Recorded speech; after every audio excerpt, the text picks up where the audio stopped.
Mr. Rose, Mr. Mendoza runs a store, a dollar sort of store. Yes, A ma'am. lot of inexpensive little things. And based upon what I read in your complaint, you frequented that store. You went in there. Yes. And you walked in one day and you saw that your picture was up in the store, and the picture suggested that you were a shoplifter. Yes, ma'am. And you want to be compensated for that. Yes, Your Honor.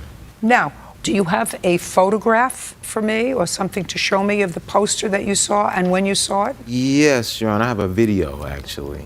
It has no audio on it, just video. And if I could, I want to explain, it wasn't just one day I walked in. Actually, it was a day or two after Christmas of last year, December 2015. I came in the store and I had words with the gentleman in the white shirt. I think his name is Caesar. It was about a cigar that they were selling for $1.50 for, and it, you know, it says 2 for 99 cents on it. And we got into some type of verbal altercation. And then I came back 2 or 3 days later for some incense or candles, and I saw it directly as soon as I walked in the store, shoplifter. Okay. So what you feel precipitated putting up this photograph was the argument that you had had with Mr. Mendoza's employee. That is your employee, sir? Yes. Okay, because you raised an issue that they were overcharging for cigars that on the package said 2 for $1. They were selling them for $1.50 a piece. Exactly. Okay. Stand up, sir. Your last name is? Mendoza? Are you related? Yes, he's my brother. You remember having that discussion with Mr. Rose? Yeah, that's happened like March 15. It happened in March? That's incorrect. You think it happened sometime in December? I'm certain it happened sometime. And you're certain it happened March 15? March 15 at 4:15 p.m. And I assume that that tape is going to show that to me. Let me explain to you. The No, tape, no, because you're pretty adamant about the date and the time. date of the... Okay, so you're going to show me something that you Sure. took in December of 2015. I think it was January. It was a couple days after the Okay. initial verbal Fine. altercation. And this is the beginning of it. I was just walking up into the store so I could show you where they were displaying it. As soon as you walk in the store, it's right here. Right where? I'm zooming in on it right got there, it. and I happen to be that person right there screaming, because that's when they took the picture of me when I was screaming at them, right there with the baseball Is that hat just on. a second? Is You can see that- her clear on my phone, Your Honor. I'd like to take a look at it on your Sure, phone, sure. sir, because I can't see it clearly there. Yeah, there was never any incident of me stealing anything from the store. Just a second. And Your Honor, they're not arguing that. I'm sorry. Do you say that you can see your face in this? Yes, Your Honor. That's me. It's a picture, and they're not arguing that it's not me. Okay, I'm just telling you that based upon, I can't see that in here. Oh, okay. I can't see that. I see a woman, I see the back of 2 people. It's not clear enough for me to see it. But you don't deny that you put up his picture. I don't deny it, no. Okay, fine. Now, what you're going to do is show me, because certainly if you put up his picture and he was never prosecuted for theft. We Was he called ever the police. Was We called the police that day of the incident. Let me explain what happened that day. He walked into a store and asked for a cigar that it cost $1, not $1.50. That's his first lie. It's pre-priced $1.99. We sell it for $1 at the door. So normally when you walked into a No, store... no, don't tell me normally. Just tell me what happened. Okay, he asked for a cigar, $1 cigar. My brother put him on the counter. He grabbed the cigar and throw 33 cents and walk out. If that's not stealing, how do you call that? There's no other way to say. Just a second. No, it didn't. And do you have that on tape? We don't have that on tape. No. That was back March 15, and we didn't keep that much evidence on our record. It's just way too much memory on my computer. We have only the picture that we put up there From March 15? from March 15. Let me just take a look at it, please. And also, Your Honor, we Just have... a second. Is this a picture of you, Mr. Rose, arguing with somebody? Yes, Is Your that Honor. were you at the counter? Yeah, I was there. You were there.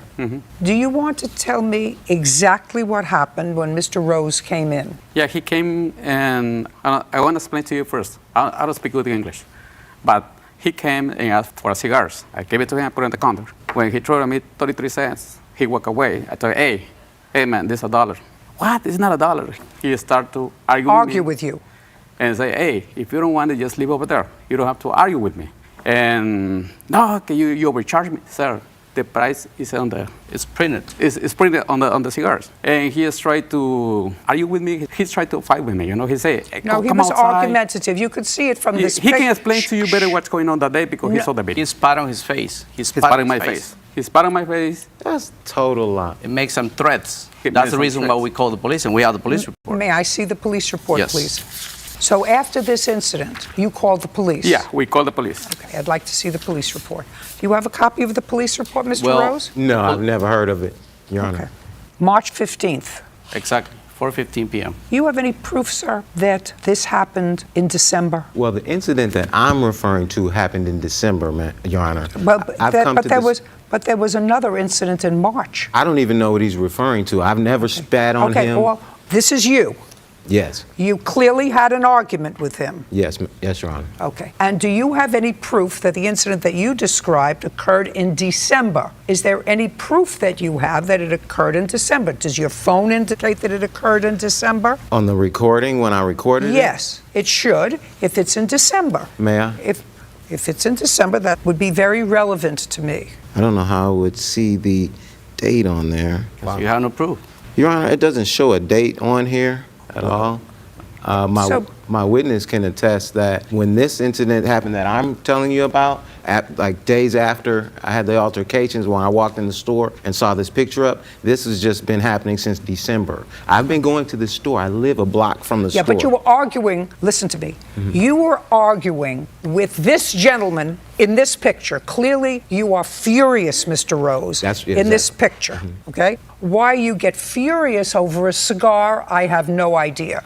If they choose to charge $1 for a cigar that's worth 50 cents, you don't have to go in there and buy from him. But you were clearly furious. Well, I'm sorry. Well, I was furious because he was cussing at me and trying to provoke me to fight with him. Oh, please, Mr. Rose, that's ridiculous. Mr. Okay, Rose, that's that's the truth, ridiculous. Your Honor. According to you, and I read your case very, very carefully, you had been going to this store all the time. Yes, I live. All the time. Nobody ever provoked you before, because otherwise, and you're not an unintelligent man, Mr. Rose, because if you were an unintelligent man, I would say, well, if somebody provokes you, who's not nice to you, you don't go to the store. But clearly, you never had a problem in the store before, so if you went and you had an argument over the price of a cigar, that doesn't actually require this. It requires, you know what? I'm not buying this cigar. Well- and you walk away. You say, I'll buy my cigar someplace else. What do you want? Yeah, well, excuse me. You weren't here. No, I wasn't Well, there. you weren't there because you're nowhere in the picture. Right. Sit down. Okay. And they think it's a joke. I mean, Your Honor. No, I don't think it's a, Mr. Rose, I don't think it's a joke. But clearly an incident happened over a cigar that you wanted to purchase, that you got very excited over. This man says that what you did was take the cigar and leave with it and threw down what you wanted to pay for it, which was 33 cents. They called the police and made a report immediately. Now, the only other question that I'm going to ask, which may be dispositive, when, for the first time, did you decide to sue them? In what month and year? September? This September? Yes, Your Honor. Yeah, your case is dismissed. We're done. I don't believe you. Mr. Stoffel, would you go over to that sign over there? Point out your car. You're the one near the stop sign. That's correct. Point out the plaintiff's car. He had no stop sign. That's correct. Back. When did the accident happen, sir? June 12th, 2017. What time of the day did this accident happen? About 1:30 in the afternoon. What kind of car were you driving? 1993 Chevy S10 pickup truck. And you, sir? 2005 Dodge minivan. Did you have insurance the day you were driving? I did. Did you? I did not at the time. I thought I did. Everybody always thinks that they have insurance, which is why you're here today. So let me explain something to you, Mr. Stoffel. You had no insurance and you had a stop sign. That means it's your fault. The insurance doesn't have anything to do at this point in time. I understand that. No, because of the accident. insurance has everything to do with it because you're not supposed to be driving a car without insurance. I understand And that. no, because of the accident. insurance has everything to do with it because you're not supposed to be driving a car without insurance. But he says that they thought that they had That's insurance. not the typical vehicle I drive. I was switching vehicles. The van didn't have insurance on it. I don't thought my understand. wife called. I don't My know. wife thought I I called. don't know. Yeah, you had no insurance. You had no right to be driving a car, and you had a stop sign. Can I see pictures of the accident, please? Absolutely. What kind of work do you do, Mr. Stoffel? That's I'm an office manager, For whom? a law office. I can't say. You have the police report? It's a crash report, but yes, I do have it. I have a police report right here, ma'am. I'd like to see it. And I'd like to see the one Mr. Stoffel has, too. Okay, this is also the crash report.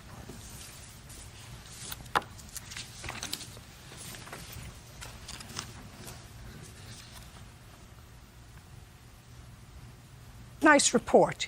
You have no insurance and you were at a stop sign. End of story. But the insurance doesn't have anything to do with it, ma'am. Oh, I yes. proceeded to pull Oh, out. you can't pull He out. struck my vehicle You can't pull out. doing the high rate of speed that he's doing. I have a witness saying that he had pulled out earlier down the road, driving Listen to me- recklessly. Listen to me very carefully. His name is Chris. That's correct. You have no insurance and you had a stop sign. Your fault. I understand that. And It's it's my your fault. It's my No fault. insurance. But yet no alone, insurance. Yet alone, his no insurance. driving, my witness No saying in- that he was driving Listen to recklessly. me. Not 11 interested, Chris. Do you understand? Can I say something? 11 convictions of speeding. Listen, no insurance and a stop sign. That's what stop signs are for. I know what stop signs are for. But as I go to proceed out, due to his rate of speed based on the witness, Okay. What kind of car? A 93 Chevy S10. Okay. We don't go back that far, do we? I have the Blue Book value from the NADA Classics because it is considered to be a classic. Listen to me. Don't give me classic. Okay. Not giving you classic. Okay. Do you understand? How much did you pay for it and when? I bought it back in 2014, and I paid $1,000 for it. Just for my own information. Were you going too fast? No. No, I had only actually, I come out a block down the road, so I didn't have enough. No, just a second. He was flying. Chris? He was cruising. Chris? He was doing Chris? about 65 miles Chris? an hour in a 35. Chris? There's I don't, no way. Chris, doesn't matter. You don't drive a car without insurance. It's irrelevant. Period. Not to me it isn't. Maybe to you. Not to me it isn't. If he wouldn't have been going so Now fast, you he can wouldn't put him even out. hit the van. Thank you. Hey, Chris. Yes, sir. He thinks that this is a here. cocktail hour. See that door? Yes, sir. Yeah, that's the one. so you're saying the fact that I'm saying judgment for the plaintiff in the amount of $250. We're finished. Thank you. You are Mr. Glass. Yes, Your Honor. This is your girlfriend. Yes, Your Honor. And this is one child together. I have one child. You have one child, not yours. Not my child. Mr. Glass, you came and rented an apartment from the defendants. Yes. What month? In the end of February, so it was for March, What was the rent on the apartment? it was $1,300 plus a month and a half security, Your Honor. And how much money did you give them? $1,950 plus $1,300, so that should be $3,250. And you moved in March. Yes, about March 16th to be exact. Where had you been living prior to that? I was staying with my mother, and she was staying at MLK. Did both of you work? Yes. So this was the first time you were going to try living together. Yes, Your Honor. Did you have a lease? Yes, Your Honor. Can I see a copy of the lease? I don't believe I brought it with me, Your Honor. Do you have a copy of the lease? I'd like to see it. Okay, so you moved into the apartment in mid-March. Yes. Did you move your furniture in? Yes, that's when we moved everything in. Okay, and that was all from your apartment where you were living. Well, No. we saved our money and we went and brought new furniture. And then you moved out in mid-April. Yes, Your Honor. What you're doing is seeking your security deposit back, Yes. because according to what I read in the complaint, you found that the premises was not as promised. Yes. Tell me why. All right. So basically, like they told me I everything. don't want you to use the word basically, and I don't want you to use the word like. No problem, Your Honor. So we moved in, and they told us, they promised everything was brand new. What they, is everything? They told us the whole house was brand new. Everything that they put in, everything was new. But you saw the place before. Yes, we saw the place before. Was everything brand new? No. Everything wasn't brand new. So is what you're telling me they said they would put in new things? Yes, they told me they would put in a new shower because it looked really bad. Like it was a gray color. Okay, so they told you they would put in a whole new shower? Mm-hmm. What else? And he told me that he was going to put bars on the window, he was going to fix the closet doors, he was going to fix the room door, he was going to fix the cabinets. Actually, he didn't do that. He put one brown, another one light brown, and another white cabinet. So I don't understand how that goes. Then the refrigerator, I told him since the day I saw the apartment. No. Did he tell you he was going to put in a new Yes. refrigerator? No, because he didn't remove it, so there was no space to put another refrigerator there. The kitchen is very small. Did he remove it? No. Did you bring in a new refrigerator? No, because he didn't remove it, so there was no space to put another refrigerator there. The kitchen is very small. What What did you do with the other refrigerator? I left it there. I didn't move it. I just left it there, and I brought myself a cooler until he decided to remove the refrigerator. We were actually promised that we would get help to remove the refrigerator if it didn't stop stinking, and that never happened. What else? We moved in, and they promised everything was brand new, but we have pictures of the tub overclogging because of the paint chipping. From the inside of the tub, it chipped and it clogged it. When it clogged it, a bunch of worms came up, like out of the shower. And I mean, you can say that it's not worms. They told us that the plumber supposedly said we stuffed noodles into the shower. I mean, I'm a grown man. Now, just a second. Let me start out with this premise, based upon what I've heard so far. I don't want you to be defensive. Two young people saved their money to move into their first apartment together, managed to save up $3,250. They move in, and they move in all of their furniture in March. And unless something is wrong with the apartment, no normal people would move out and go through the expense of moving out a month later. So something has to be wrong with the apartment. Now, they're two young people, and maybe they should have put everything down in writing, what were promised to them. Do you have that? We have everything promised to us in writing. I'd like to see it. Yes. All right, so basically No. Oh, sorry about the First basically. of all, no basically. Second of all, just hand it to me. So they... No. Just hand it to her. All right. You have a nasty way about you. Excuse me? Is this you who are writing this or her? I don't know. One. Which one? I don't Which know one? what it says. It's Dave. You got a nasty way about you. Okay. Yeah, you do. Oh, and Your Honor, then we have pictures of it over flooding too. I'd like to see that. I want to see the premises on their moving in, and I want to see the premises when they moved out. These are the before pictures. These are the after. The last 2 pages, when they printed, there's a before and an after on it. What's this a picture of? The floor. That didn't happen in a month. They were there more than a month, and I also have the receipts to show when I paid for the flooring to be put in. Your Honor, I have the text And when I bought messages the- of Just a second. Didn't happen in a month. Your Honor, I have the text messages of exactly more when than we a moved in. month. Just a second. Oh, sorry. I know when you moved in. I want to know when you moved out. They were evicted in June. They didn't move out. They were evicted by the courts in June. And I have that. When did you move out is my question. April 19th. April 19th, we had belongings inside of the apartment, but that was because it was like... I don't care. If you had belongings in the apartment, then you're there. We couldn't go back to the apartment because she was threatening me, and I had to press charges on Melissa Dempsey. We have police reports and video recording. Just a second. Would you just show this to the plaintiffs, please? And show this to the plaintiffs, please? That's all trash. What is this trash? What is that? That's all garbage. It's all garbage. It's all trash. Is that yours? The trash that's in the kitchen, they claim to clean out the bottom of our kitchen, but all right, this is how I knew. All I'm that asking you is that your stuff? No, this in the kitchen is not ours. This right here, like the 3 hangers, are ours. Yes, they are. What's this a picture of? The stuff they left in the refrigerator, and I believe also in the closets. When did you finally move your furniture out? In June. In June. Yes. So you owe rent for April. No, we paid April. It's May, June. So you didn't pay rent for 2 months. For May and June. Yes, Your Honor. Where did you go in May and June? We were staying at hotels. Why? Because we didn't really have They a were place. threatening us. They were threatening us. We have videos. Videos and police reports of them threatening us. She said she That was what? going to beat me up. She was threatening me, saying she was going to beat me up, this, that, and the third. I have letters stating that she turned off my heater, and I have an asthmatic baby in the apartment. That apartment's too cold upstairs because we're in the attic. So I had to keep my heater on. I pay my own heater. Who was the last tenant in that apartment?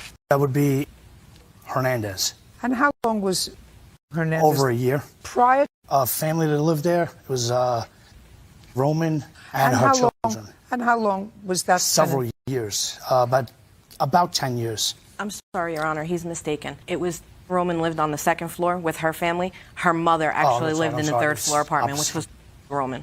The mother lived there for 2. I'd like you to tell me when this apartment was refurbished, either after Mr. Hernandez or after Miss Roman moved out. It was after both of them. You have the receipts for that? Yes, I do. I'd like to see them. Thank you. What are these things for? It was the flooring. It's the actual flooring when it was purchased. I said refurbished, painted. No, I'm carpeted. sorry. We put in new floors. We painted the apartment just one solid color, white. I asked you when Mr. Hernandez moved out, did you paint and refurbish the apartment? Yes, Do you have any receipts for that? That's the receipts for the brand new flooring. Okay, fine. Ma'am, Your Honor. Fine. It Listen to ourselves. me. You owe them 2 months' rent. Because if your furniture is there, then you're there. Unless there's a reason that you had to leave. I'll hear you about the reason that you had to leave.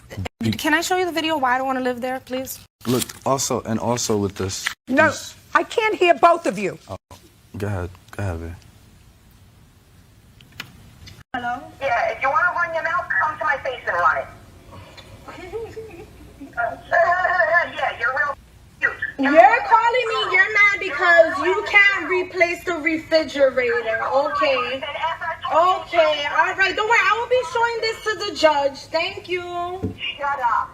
Who said for me to shut up? I said for you to shut up. Who said for... Nothing to do with it. This is his That's not me. Oh, no, this is not his apartment. Let me tell you something. First of all, I really do not need to shut up because I'm tired of you guys harassing my man and calling him, yelling at him while he's driving. My son is in the car.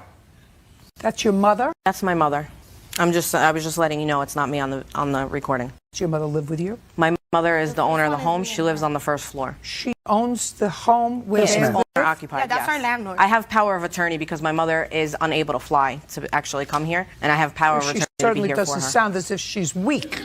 I want you to tell me, since I read some of your stuff here, I want you to tell me why you think that these young people who saved $3,000 to move in together, bought new furniture, moved in the new furniture, why you think they physically moved out after 4 weeks. Now, I'm not asking you.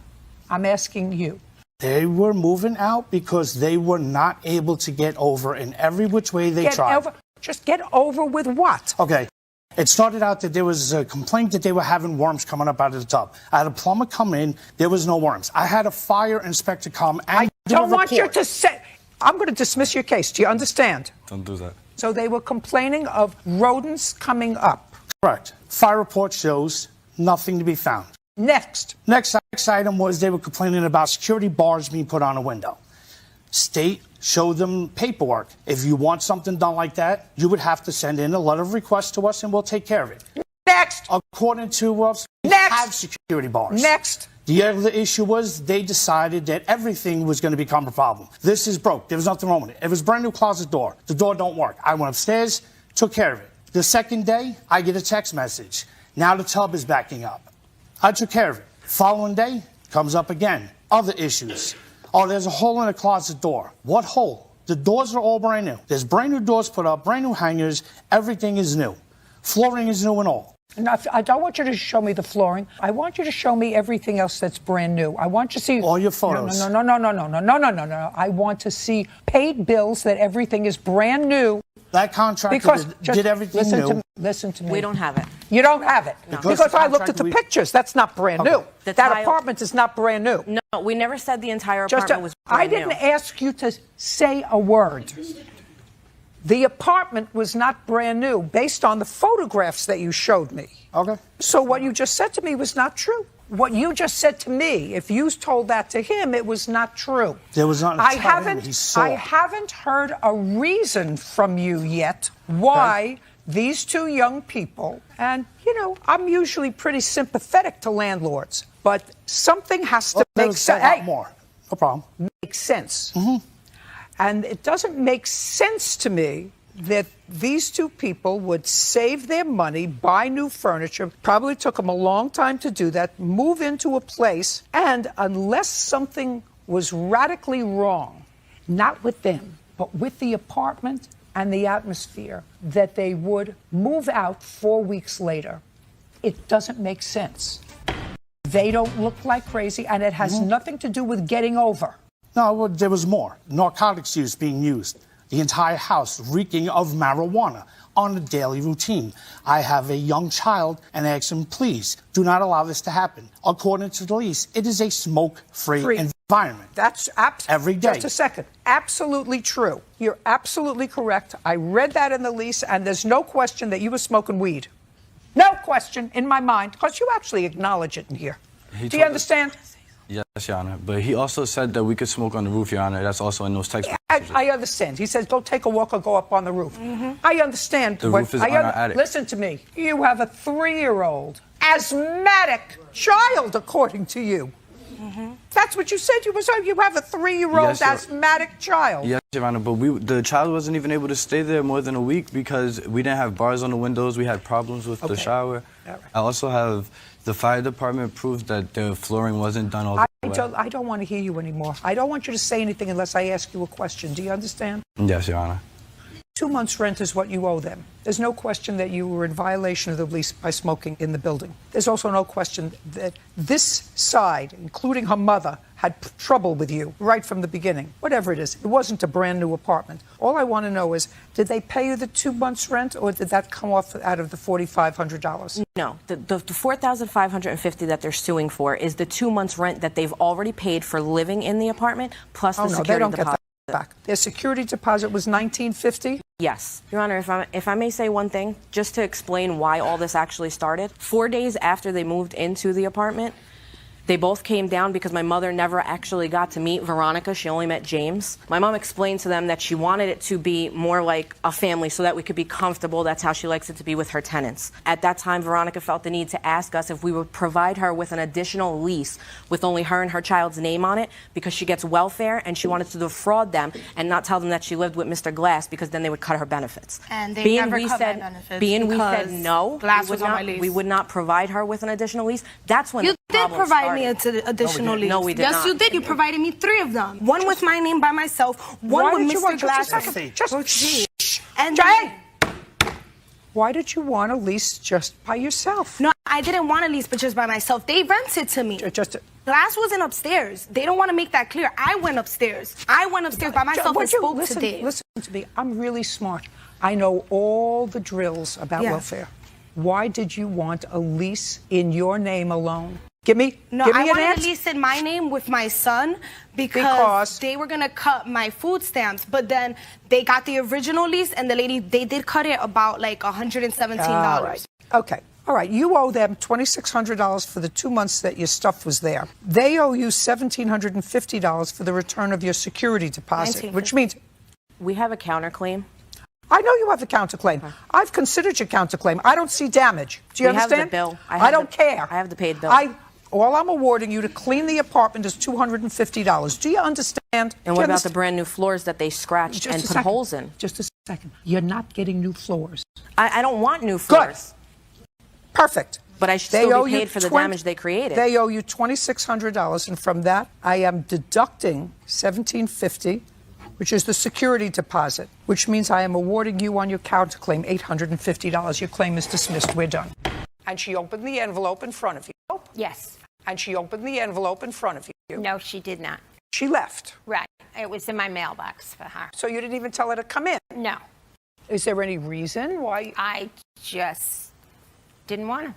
I didn't want to be bothered because it would be complaints over money and complaints over my son, and it is not my job to pay his bills. You're going to say, yes, I did in August. But the fight is between him and her and not me. You're absolutely right. Just make sure that you don't have blinders on. You may have a 45-year-old son and you may love him. If he does the wrong thing, you have to say to him, Kenny, you're 45. I told you when you did the wrong thing when you were 3 and 6 and 10, and you're doing the wrong thing now. You made these children. She made these children. It's not like she's a bum laying in bed and eating bonbons and saying, you know, you have to take care of me. She works. Right. You work, and your primary responsibility right now is during this transition period with your children, since you're not here anymore, to make sure that they feel secure. And the custodial parent, which happens to be their mother, because Kenny doesn't want the children. Kenny doesn't want the children full time. He's very happy with a part-time. Well, let me ask you this question. I won't even ask you. Don't go like this. Did the stipulation provide that you share custody 50-50? No, I'm a custodial parent. He gets them every other weekend and one day a week. That's what men usually want when they're 45, because his girlfriend doesn't want these children around all the time. She may say, I want to be their new mother. She won't allow the children to be. She may say, I love them and I want to be their mother. Not so. Not so. I'd rather go to Florida.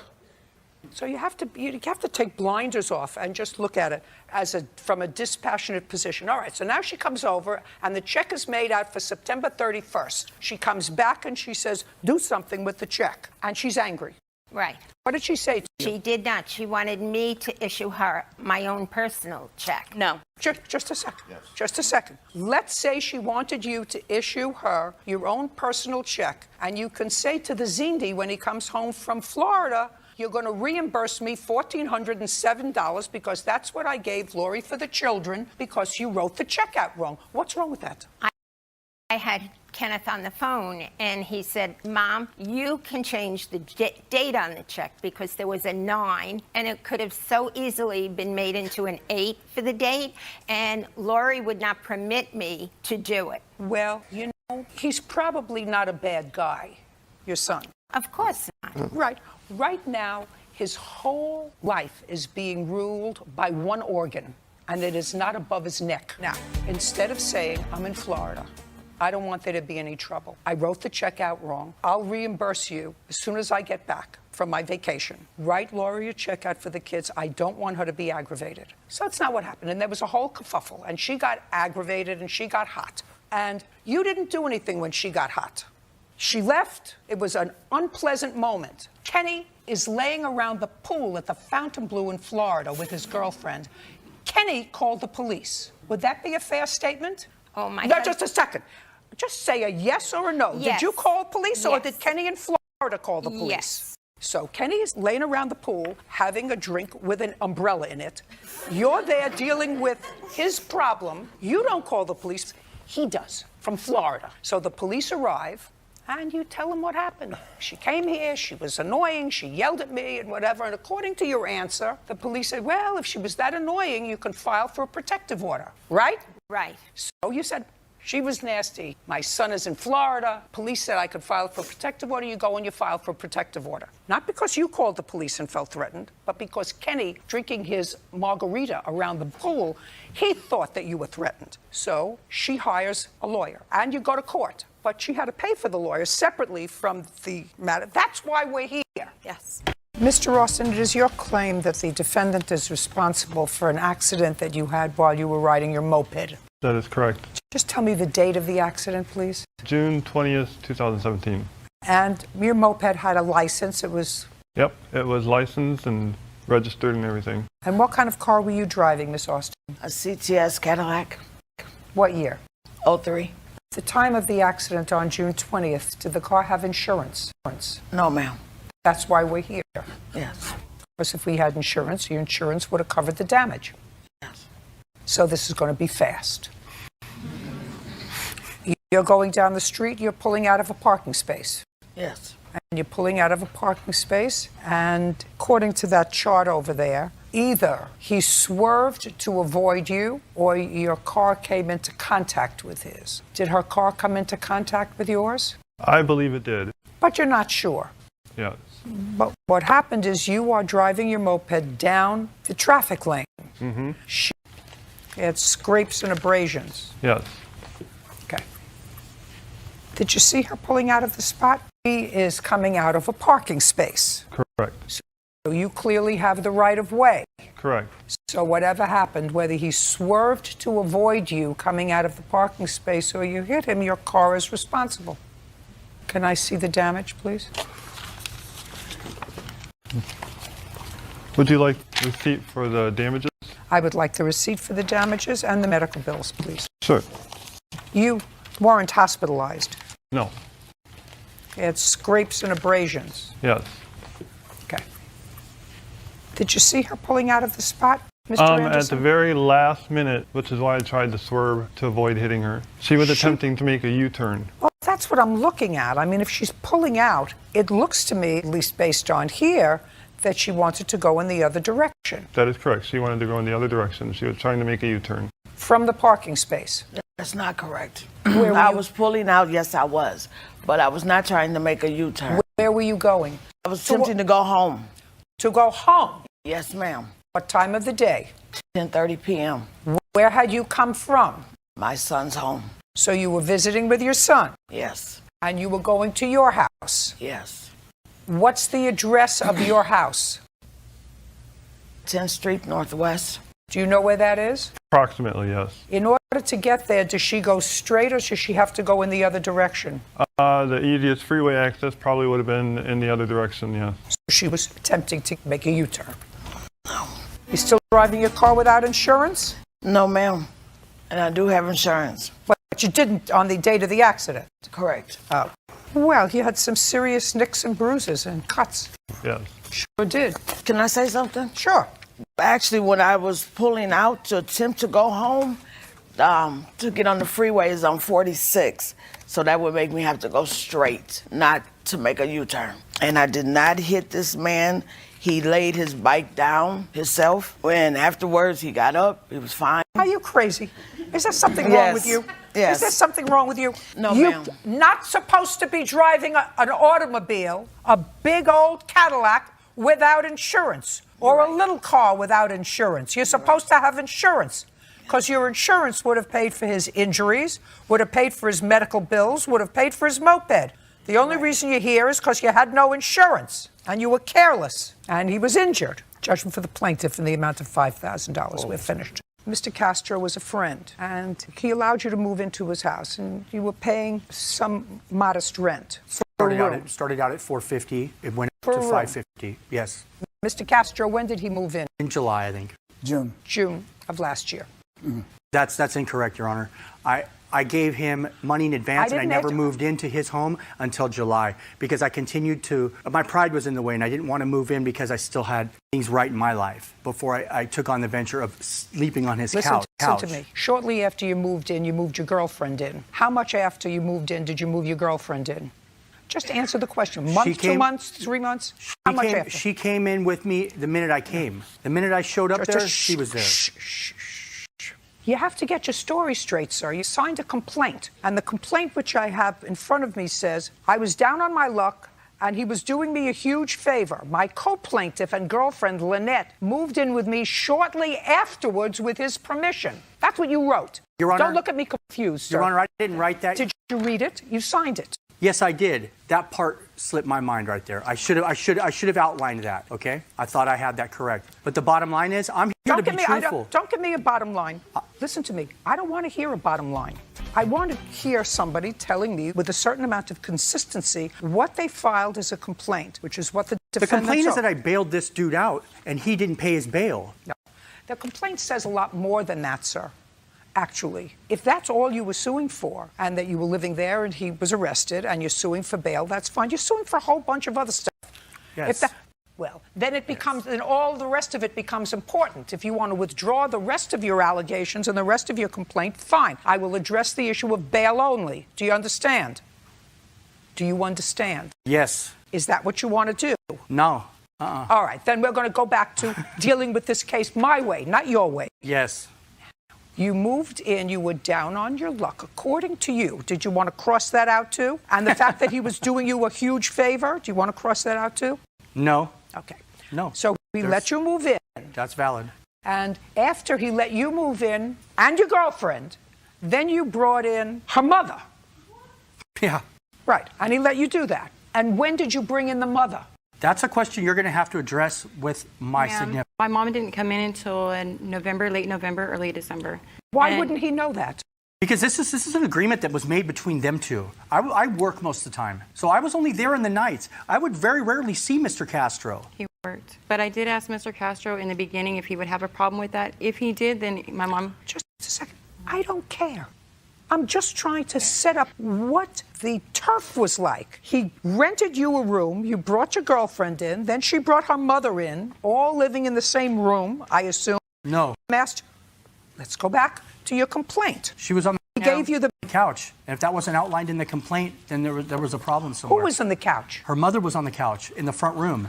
And she was paying this man $300 extra a month to sleep on that couch. And he was okay with that. That was a financial benefit for him. He would love that idea, obviously, or she would not have been there. You live with him full time? Good for you. Yes. I'm going to get to what I consider is the only cogent part of his complaint, which is the issue of bail. At some point, you told him to leave, or according to you, they left. I don't care. I'm not entertaining an illegal eviction and you having to stay in a hotel. If you work all those hours, you shouldn't stay at a hotel. You should find an apartment for your girlfriend and her mother. Now, let's talk. That's much easier said than done. Listen to me. That didn't require an answer. That was a statement. That wasn't a question. Now, Ms. Turner, at some point you were at home. Mr. Fay wasn't there, and there was an argument that took place between Mr. Castro and his girlfriend. Yes, ma'am. They got into an argument, and you called the police. No. Who called the police? His significant other. His girlfriend called the ma'am. police. You did not. No, ma'am. I think she called the police on the 13th. There's no question out there. Is it correct, Mr. Castro, that your girlfriend called the police? According to my girlfriend, no. She's no longer my girlfriend. Well, that's hearsay. Okay. Thank God. Did you? Thank God. Stop. I'm almost finished with you. You have to understand that. If you can't control yourself in here, I have no patience for that. I'm too old. This was my friend. You have to understand that too. You know, this was my friend, and it was an unhealthy environment, and I'm glad. I'm done. You're gone. Goodbye. You take your case back to the small claims court where it came from. Do you understand? Seriously? No, not seriously. Super seriously. Mr. McLeod, you are 18, is that correct? No, 22. 22. And you get Social Security benefits. Yes. For what? Well, I have a serious back pain that I had since I was 6. So you've been getting Social Security benefits since you're 6? Yes. How do you support yourself? I do producing. Producing what? Music. For whom? Well, I have a studio with my uncle right here. Do you play an instrument? Keyboard. How long have you done that? Well, I'm kind of new at it. I'm still learning about it. Did somebody teach you how to play the keyboard? Yeah, my uncle did, yeah. How long did he teach you how to play a keyboard? It's been 3 years now. And what do you do with it? Do you make records? Do you perform someplace? Well, I do it at my house right now. What do you mean you do it at your house? Well, it's like a home-based studio. Do you make records or recordings? Yeah, recordings. Do you sell them? Yes. To whom? Online, like iTunes and YouTube. Who manages the business? My uncle, me, and my grandmother. Well, so you're a young man, so why do you get a disability? It was something that my mom kind of started. But you're not disabled, you work, you make music, you... Right, don't know, really.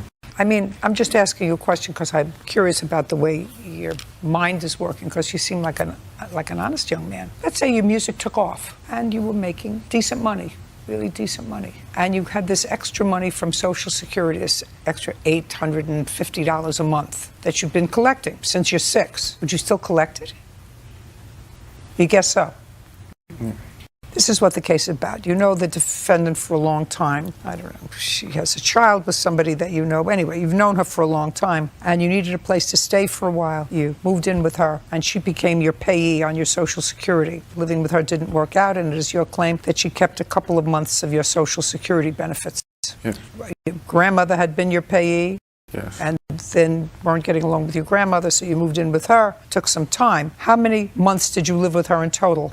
7 months. And for how many months did she collect Social Security as your payee? That time, 7 months. All 7 months. Well, that's impossible, because if you moved in with her, you would have had to have made adjustments. Oh, yeah, it took like 2 months. Yeah. So that she got no money, right? Yeah. So she got no money for 2 months out of the 7 months. Yes. And then when you moved out, according to you, she kept 2 months Yes. of payments. Yeah. Where did you move back to? My grandmother's house. That's where you had been living. Yes. Where you and your grandmother and your uncle are in business. Right. Well, she didn't get paid for 2 months to house you, to feed you, to take care of you. Don't you think she should? You don't know. No. I don't think that I'm going to give you back this money. Those are the facts. The facts are she kept either 1 or 2 months, and she says you didn't pay 1 or 2 months when you lived there. See, Well, you see, Mr. McLeod, the government is soft-hearted. The government wants to be able to help people who can't work, Right. even if they're not of age to retire. So then you have Social Security disability. Now, I don't know what prompted your mother when you were 6 years old to get Social Security disability for you. Did you have surgery after you were 6 years old on your back? Yeah. What kind of surgery did you have on your back? It was back surgery, spine. You had that when you were how old? 6. 6. That I can remember, yeah. And then you went back to school. You recovered. You went back to school. Yes. Did you ever play sports? Yeah, basketball, but I couldn't do it for too long. But you played basketball. Now you work with your uncle and your grandmother in a home-based studio making music. Yeah. That's not what Social Security disability is designed for, Mr. McLeod. It's not designed for that. It's designed for people who cannot work, who cannot take care of themselves. That's what the government does. And one of the reasons that the resources of our government are being tapped like this is because people who can work and do work, because they've been collecting Social Security disability for 15 years, still think it's okay. Well, they send it to me and I take it. So your case is dismissed. I'm done. I think that you agree, Ms. Roman, based upon your answer, that there was a time when your father owed his brother some money. Yes, ma'am. And you are the executor of your father's estate? Yes, ma'am. How much money did your father acknowledge that he owed to his brother?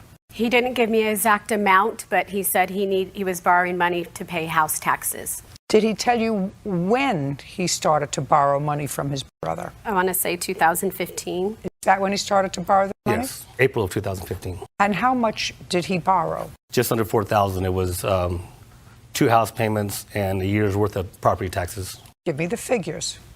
39, 23. I've got it summarized here if you'd like to see. Okay. So the only issue that has to be resolved is Ms. Roman, as the executor of the estate, since you acknowledged that there was a debt owed to the plaintiff that should have been a debt that was taken from his estate if there was money in the estate, was there? Yes, but when my dad was alive, he paid back. I'm going to get to that. Okay. But that was a debt that would have Yes, been ma'am. paid. Your father passed away when? October 2016.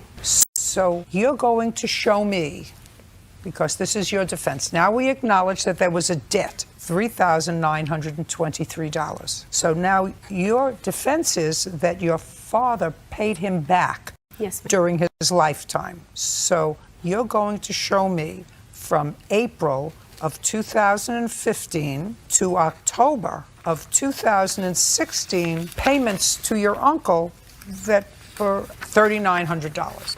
Yes, ma'am. Yes, ma'am. Is that fair? You had access to her father's account and Correct. withdrew money regularly and paid yourself back. So maybe we can simplify this. Did you have access to your brother's account? Yes, that's the only way I would do the loan. Did you pay yourself back any of this money, all or part of it? 14 payments. 14 payments in what amount? $218 and some odd cents. 72 cents. 200. 18. May I explain that amount? Sure. So the loan was for $118, but I took additional $100 out so he can pay his property taxes. So you so far took out $2,912. Yeah. That's what I have. Okay. Your Honor, I have... Just a second. Okay. I'm going to get to you in a minute. You acknowledge that you took back $2,900 of the $3,900 that he owed you. That's what you say. Yes. She may have more. So that means the remainder of what he owes you would be, if he was alive, would be $1,000. If he owed you $39.23 and he paid you $29.12, what's left is $1,011. So my math is different. The loan part would be $118.72. Now mine came out to $16.62 of what he has paid me. So that I come up with a balance of $22.61. In December 23rd of 2015, he took out $1,048, not the $218.72, which makes up your difference that you're talking about. Yes. This is a summary, and this is my dad's bank account statements. Did you ever take out $1,000? Yes, and I can explain that. The amount that you took out was in May 218.72, June 218.72, July 218.72, August 218.72, September 218.72, October 218.72, November 218.72, December 1,048. What was the 1,048 for? Because he was bouncing checks on the house payment. So I go, look at, man, let me take the whole house payment out plus the 218. And here's a copy of the receipt of the house payment I made. Well, you added everything together, sir. I said, what did he owe you? And you told me $3,923. And you said that was for 2 house payments and property taxes. Yes. That's what you told me before. All Yes. of those things together, $3,923. So you've been fully paid. I don't have a calculator, but I have 14. I have a calculator. So I you- used a calculator. So you're saying 14 payments at 118.72 is 218.72. okay. The extra 100, it was to his property taxes, which I got a copy of that check also. Oh, property taxes? Whose property taxes? My brother's house. He was struggling with payment, so we made an agreement that I'll take an additional $100 a month out and pay his portion of property taxes because he wasn't very good at budgeting. That's not true. I've got a check No, here ma'am. proving that. He's paid the mortgage payments and the taxes for 5 years, and May needed help at one time. She doesn't owe you any more money. We're done. What's your last name? Derek Hanley. That's your mother? Yes. And who is the gentleman with her? Stepfather. Okay. Are you part of this action? Yes. Great. And this is your girlfriend? Right. You have a child together Yes. who's 5 years old. Yes. What were you doing living with your mother and your stepfather? Well, what happened was they had Just listen to me. Oh, okay. Sure. Wait, no. You're going to tell him there's only one attitude here. That's fine.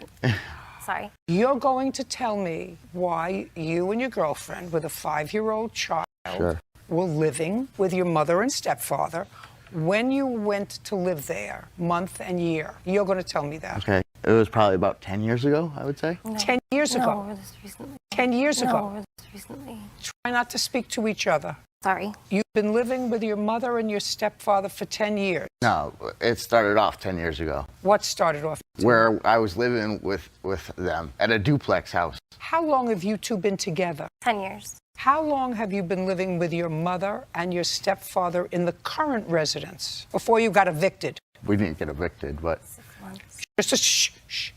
Did you just say to me we didn't get evicted? Right. Okay, good. So we didn't get evicted. You left on your own? no. How did you leave? There was a false restraining order on us. So you left because your mother and your stepfather got a restraining order against A false you. restraining order, yes. Now, when you were living with them, how much rent were you paying? We started off probably. No, not started.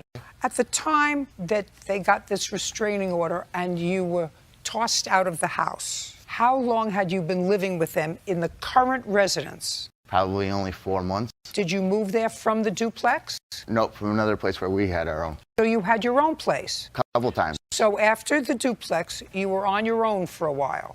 Right, You, your girlfriend, and your daughter. right, And then 4 months ago, you moved in with your mother and your stepfather. right. Now we're going to go back to the original question, why? It had to be for your economics. Right. Okay. No. Because you needed a place to stay and you couldn't afford it. No. Well, Right. otherwise, people usually don't go home to their mothers and stepfathers Right. if they can afford their own place. You know, it's like the migratory pattern of Jews. They go from New York to Florida. They never go back.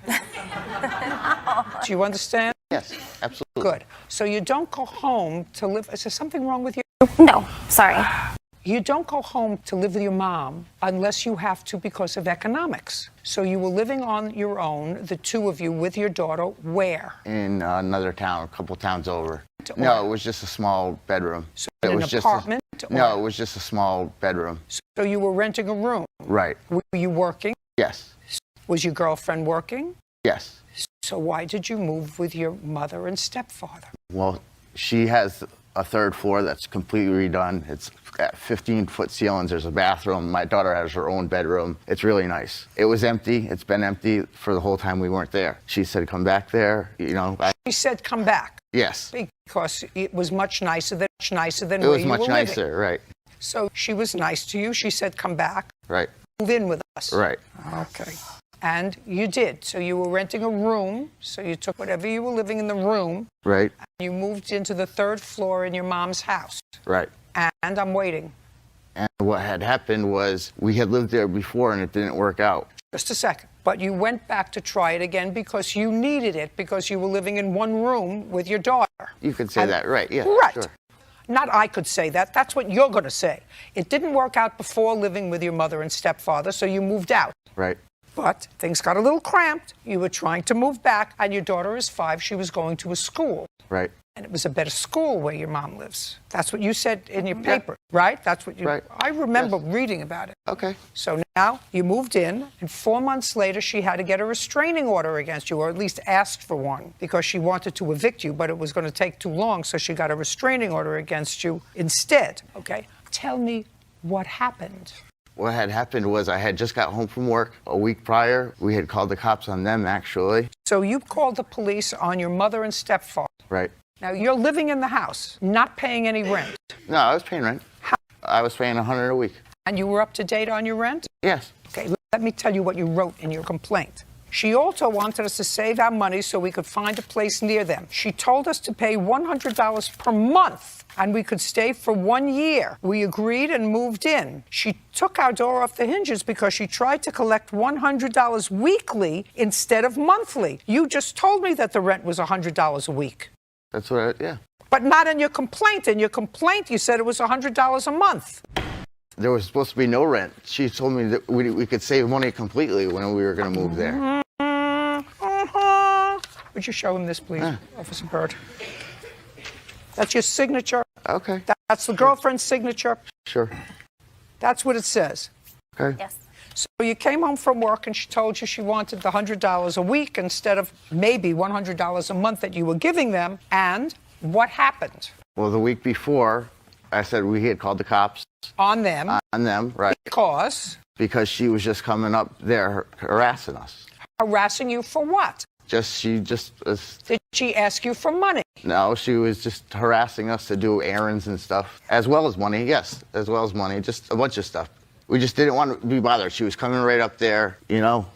She left us notes as well. We have them here while we were staying there. Just crazy notes. It's just absolutely crazy, Your Honor. Go. I know. You're not stuck there like glue. Right, exactly. No, you weren't paying the rent. We were only there 4 months. You weren't paying the rent you were supposed to pay. According to you, you were supposed to, according to what you just told me now twice, because I asked you twice. Okay. You were supposed to pay $100 a week, and here you said $100 a month. She came upstairs, she was harassing you. One of the things she was harassing you about was rent and money. Okay, so you called the police on your mother. Right. And then? They said, leave us alone. Then I went to work the next week, 5 o'clock at night. I came home. We're upstairs, minding our own business. A knock on the door. I was like, what's going on? So I went down. It was a marshal saying she had to leave right this instant. 2 days later, I get served saying that I hit her. I never touched her. Good. Ever. Now where are you living? We're living at a studio place. Nice. Away from your mother. Away from her, exactly. Away from your mother. Very good. If you don't like living with your mother, move out. How old are you? Exactly. How old are you? 37. 37. Time to be on your own. Right. With your girlfriend. Absolutely. It takes you a long time to make up your mind. What stuff do you claim your mother kept from you? Because the marshal came, the marshal allowed you to take stuff with you, and you were only coming from a room. Do you remember you told me that? So now I'd like you to tell me what stuff that your mother disposed of or kept from you. There was a room with an attic where I had a lot of stuff, but I have pictures here. When the marshal told your girlfriend to leave, did she leave? Yeah, she had no choice. Did she take your daughter with her? Yes. Where did she go? We had to go to a hotel. And did you, after that date, do you remember what that date was? I believe it was around, 5/16. 5/16. After May 16th, pay careful attention, did you ever go back to your mother's house to get any of your property? I went back once. On what date? Probably a week later. 23rd. 23rd. And who did you go back with? By myself, I called the police and they gave me an escort. An escort, yes. An escort. So you went back by yourself in your car? Yes. And you took property from there? What I could take in a little car, yeah. We're talking about on the 23rd, Mr. Handley. You were there with a police escort. Did anybody prevent you with the police escort? Because I call the police to find out. Did either your mother or your stepfather prevent you from taking anything else that belonged to you on the 23rd? No, they didn't prevent me, but I noticed some stuff was missing. The case is dismissed. We're done. No, please, can I? We're done.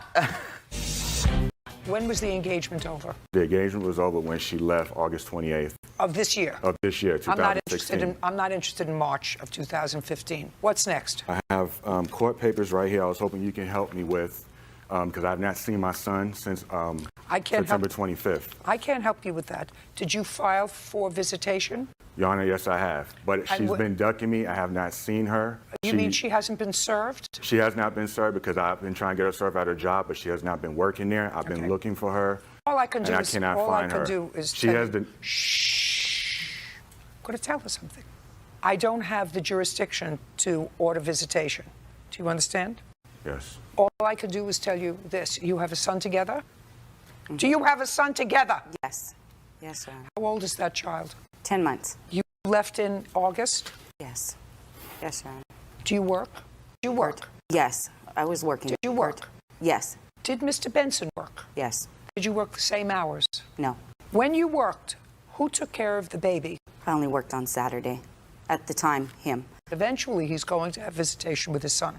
And a judge will order that he have visitation with his son. And when it was convenient for you, when you wanted to work, you found nothing inappropriate about his behavior, so that you left an infant with his father to take care of. So eventually, Mr. Benson is going to be smart enough to either retain a lawyer or himself say that to the judge. Till she left, she worked on Saturdays, and I took care of my son. She left me in charge of my son. So it's going to be a very hard uphill battle for you to say he can't see him now because now he's dangerous, now that it's no longer convenient for you. If you don't get along with him anymore, that's your business. If he doesn't get along with you, that's his business. But the two of you made a child together, and the child has two parents. And both parents are entitled to be in that child's life.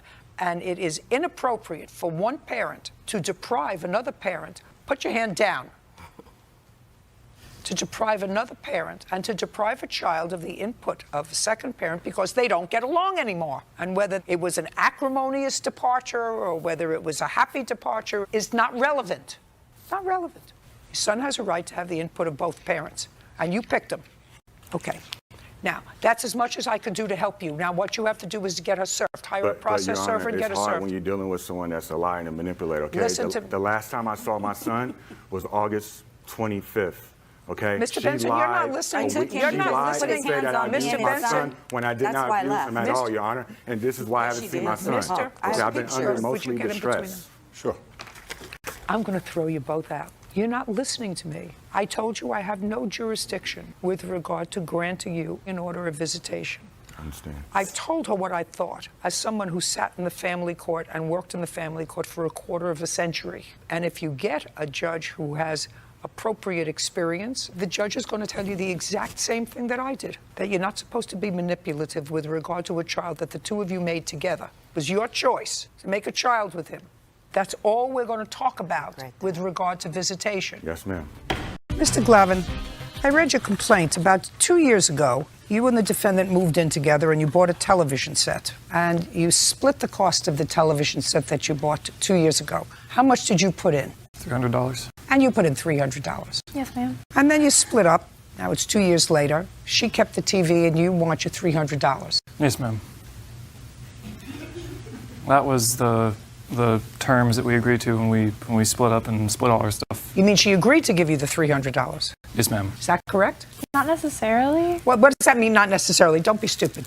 If either you agreed to give him $300 or you didn't agree to give him the $300. Well, he said that he didn't necessarily need the $300 at the time when we were first. Would you look at me? Don't look at the floor. Yes, ma'am. When we were first going through the whole breakup situation, he said that it wasn't necessary to give him $300, and I offered, and then I changed my mind. I want you to tell me exactly how it happened, and don't fumfa. What does that mean? Don't waff your answer. I'm not waffing my answer. Now, he says that you agreed when you were splitting up the property that you would keep the TV and you would give him $300, and your response to me was not necessarily. So now I want you to tell me exactly what happened. I offered to give him $300. What? No, tell me what you said to him. What I said He to him? said, do you want the TV or do you want me to take the TV? If I take the TV, you give me $300. I want to know what was said, not I offered.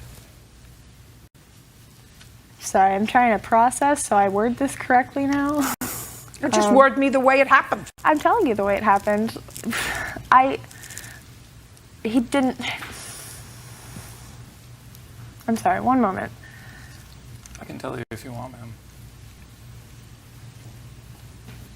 I offered. I didn't agree to anything, and he accepted my offer to give him back his money after he said it's not necessary for you to give me the $300 when I was taking the TV. What property did you keep that you would acquire together? That we acquired together. The only thing that he had helped pay for that I kept was the TV. Okay. And what did you take? I took nothing that we acquired together. Is that correct? Yes, but we only paid for the TV together. Well, where is the TV now? The TV is at my apartment. At your apartment?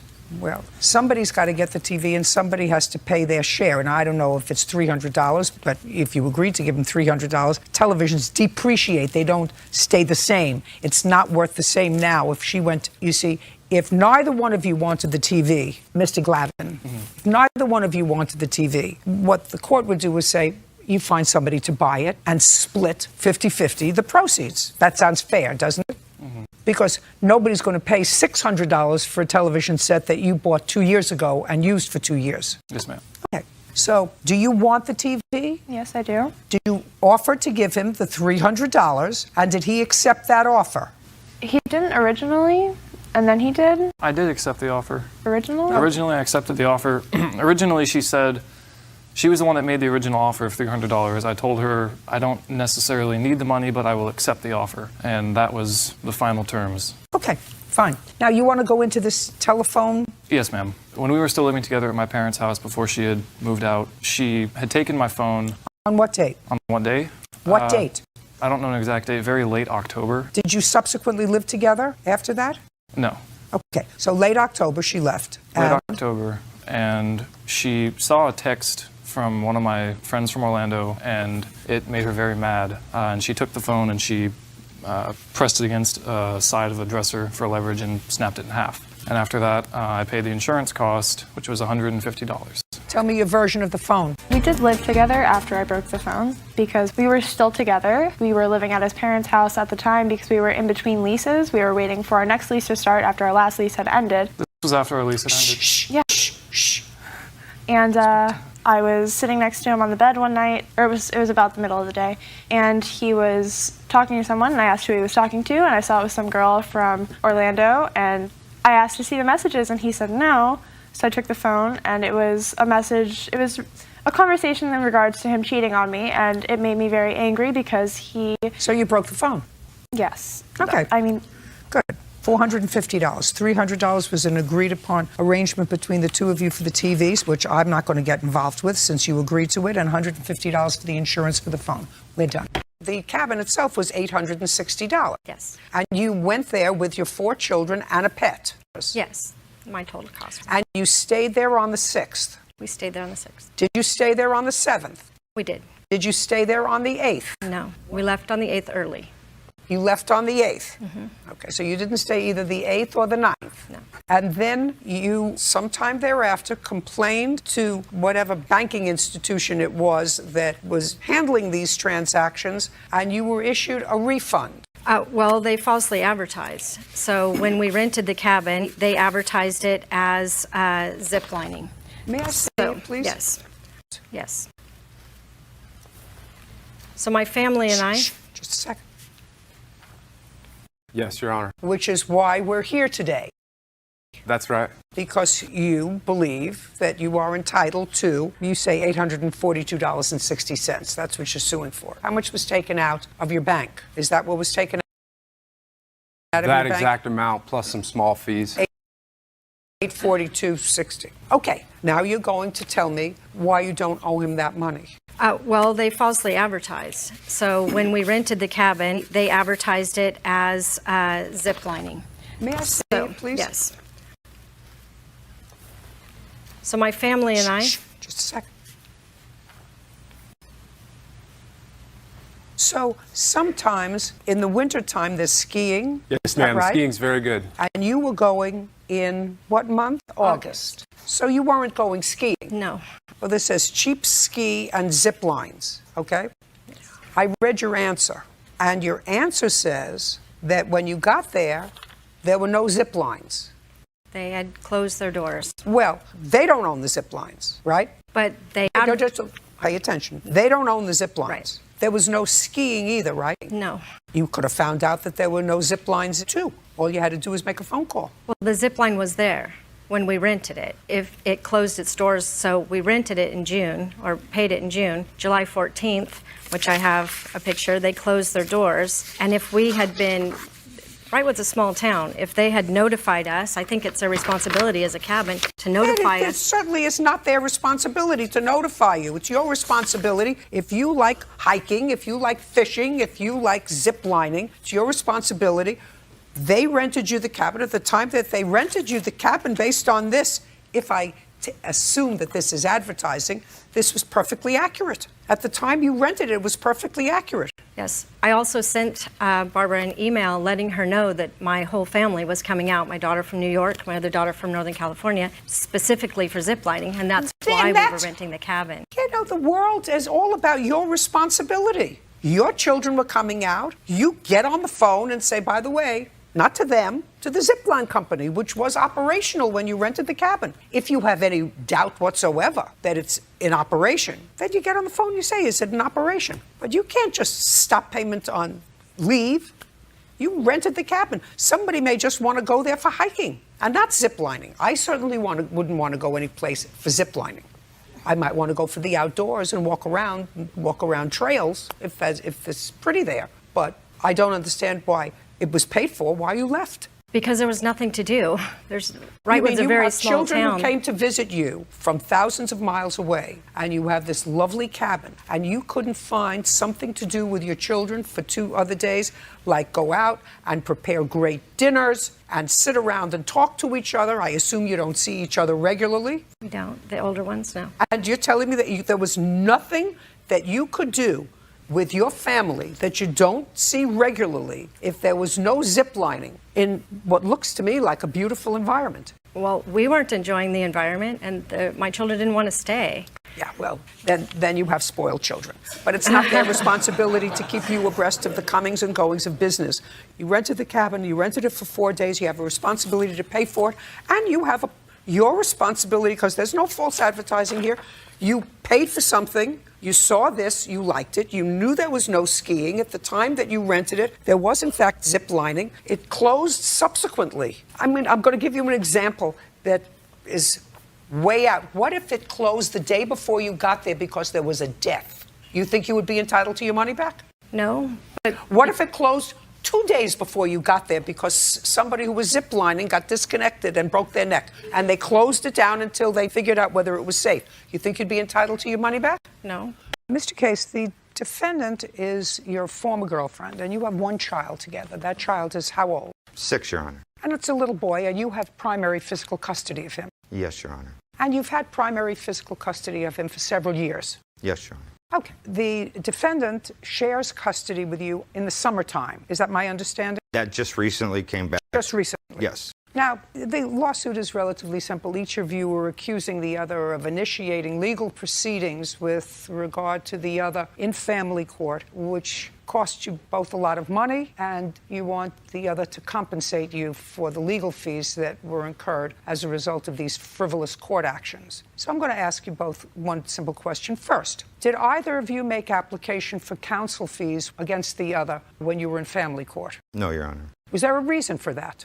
The mediation did not work. What do you mean the mediation didn't work? We were required to go to mediation and talk with the parenting coordinator, and we were unable to be civil and work things out, so we went to a trial.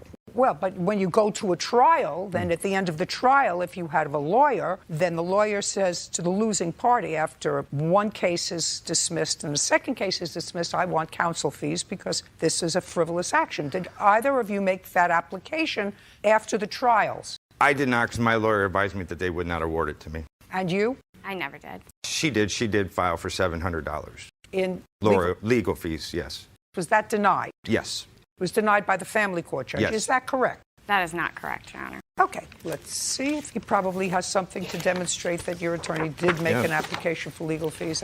I have, it's all right here, Your Honor. Okay, let me take a look. This is the most recent order where everything was dismissed. Does that mention the legal fees?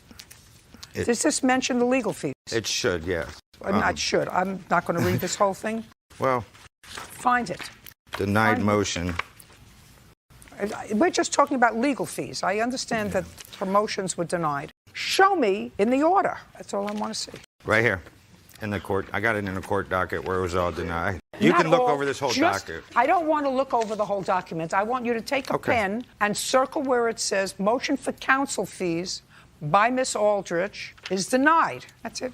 That's an easy thing. I'm sorry, Your Honor. It was right here. This is part of it. For some reason, it's not in the court docket, Your Honor. Okay. I'm sorry. If it's not in the court docket, then it's not there. All right. Now, I'm going to address one part of your case, sir, because that's going to be dispositive for me with regard to the entire case. There's no question, Miss Aldrich, that Mr. Case has legal custody of your son, either given to him initially by you or awarded by a court after a trial. Is that correct? That's correct. And that is after a full fact-finding trial. The court, clearly by awarding him physical custody, determined that he was a more appropriate parent. That's what the courts do. Right. They say between two people. So that's a given. Now, this is what I understand, at least in part, started all this trouble. You had primary physical custody. According to you, at some point last year, your son came home from a visit with his mother. According to you, he had a bruise. Multiple bruises. And you asked him what happened, and he said to you, in effect, Mommy's boyfriend hit me. Actually, I picked him up from the No, visit. listen to me. Did I say anything that was untrue? I may have said it in different words, but is anything that I said inconsistent with your complaint? No, you're correct. Fine. I actually tell the story better than you do because I get to the point. So this is your story. Your son comes home, tells you that his mother's boyfriend hit him, which is why he has bruises. At some time subsequently, Miss Aldrich notified you that she was going on vacation for a week, wanted to take a son with her, and you also ascertained that the boyfriend was going on that vacation. So far, correct? Correct. How much time after you noticed these bruises was this vacation supposed to take place? I'm not sure approximate date, but I filed for a protection order against her boyfriend. Immediately? Actually, I made a police report. As I picked him up, I pulled over a police officer as I was driving down the road. So you made a report immediately? Yes, Your Honor. And you initiated a protective order with your son as the beneficiary of that protective order, keeping Miss Aldrich's boyfriend away from your son. Yes, Your Honor. Did you and your boyfriend go away together with your son on vacation? No, ma'am. The boyfriend didn't go? He was not allowed. But you went? I sure did. And you took your son with you? Yes, ma'am. That was after a hearing. Was there ultimately a hearing on that protective order with regard to the boyfriend? Yes, ma'am. And what happened with that case? It got dropped. When you say it got dropped, or did it get dropped, or did it get dismissed? It got dismissed. Ralph didn't have any evidence. Well, that's your conclusion. Did you have a trial? I did not go. I was on vacation at the time. You mean to the hearing? Did the boyfriend go? Yes, ma'am. Stand up. Thank you. Last name, sir? Mr. Gould, or Gould. Mr. Gould, you went to the trial for the protective order. And was the protective order granted? No, the protection order was dropped. When you say dropped, it was withdrawn. Withdrawn.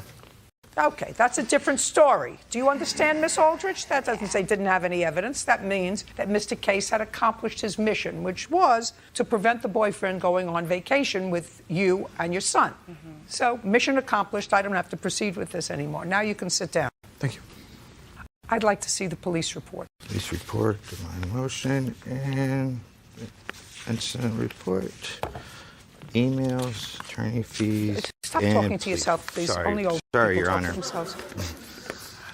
Okay, so let's get to first, Miss Aldrich, with regard to your counterclaim. Based upon this police report alone, it's dismissed. Your counterclaim for the plaintiff filing frivolous actions against you. I must assume that prior to this incident, which occurred on June 4th, 2016, that you had been enjoying visitation with your son on some weekends, correct? Correct.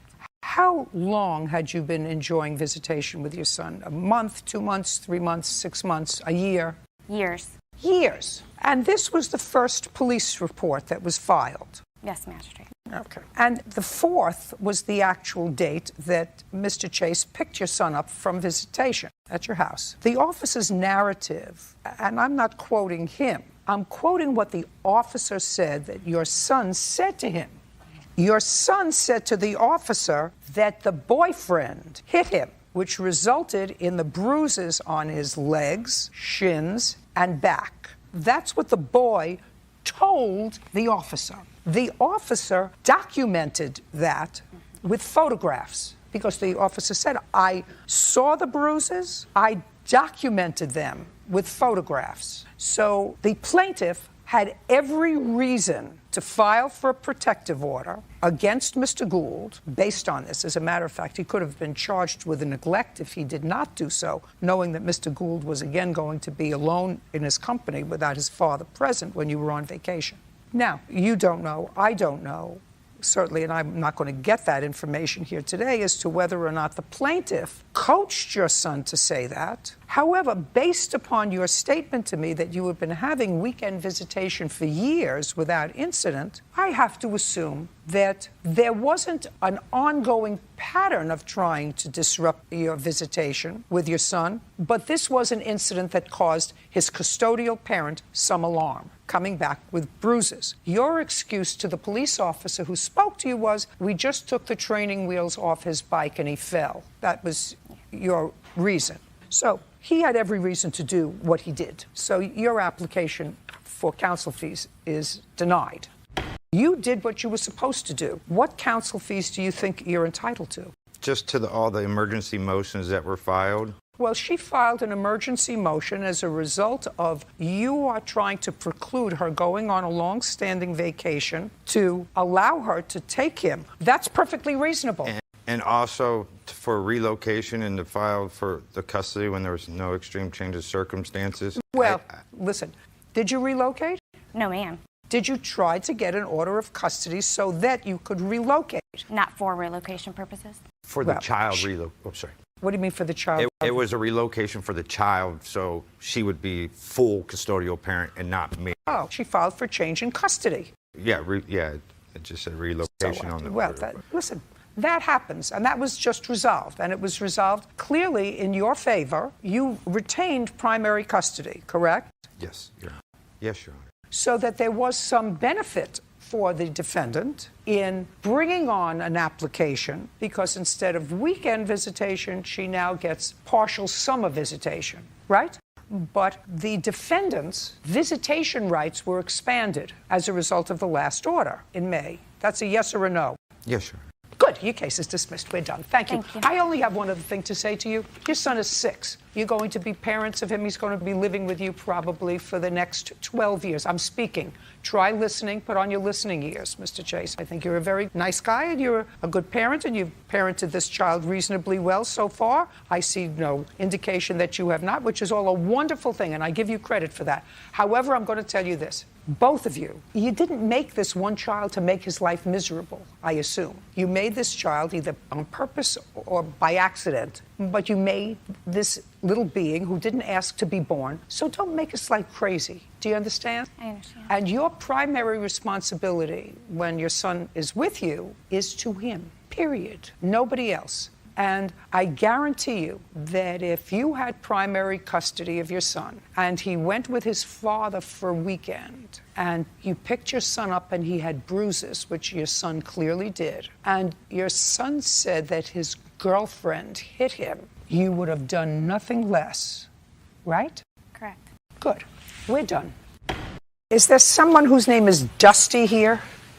That would be you. Yes. You are the plaintiff's wife? Yes. Are you together? Not at this moment, no. And you are appearing as a witness for him? Yes. Interesting. Now, Mr. Barnes, you lived with your wife in a rental property that is owned by the defendant.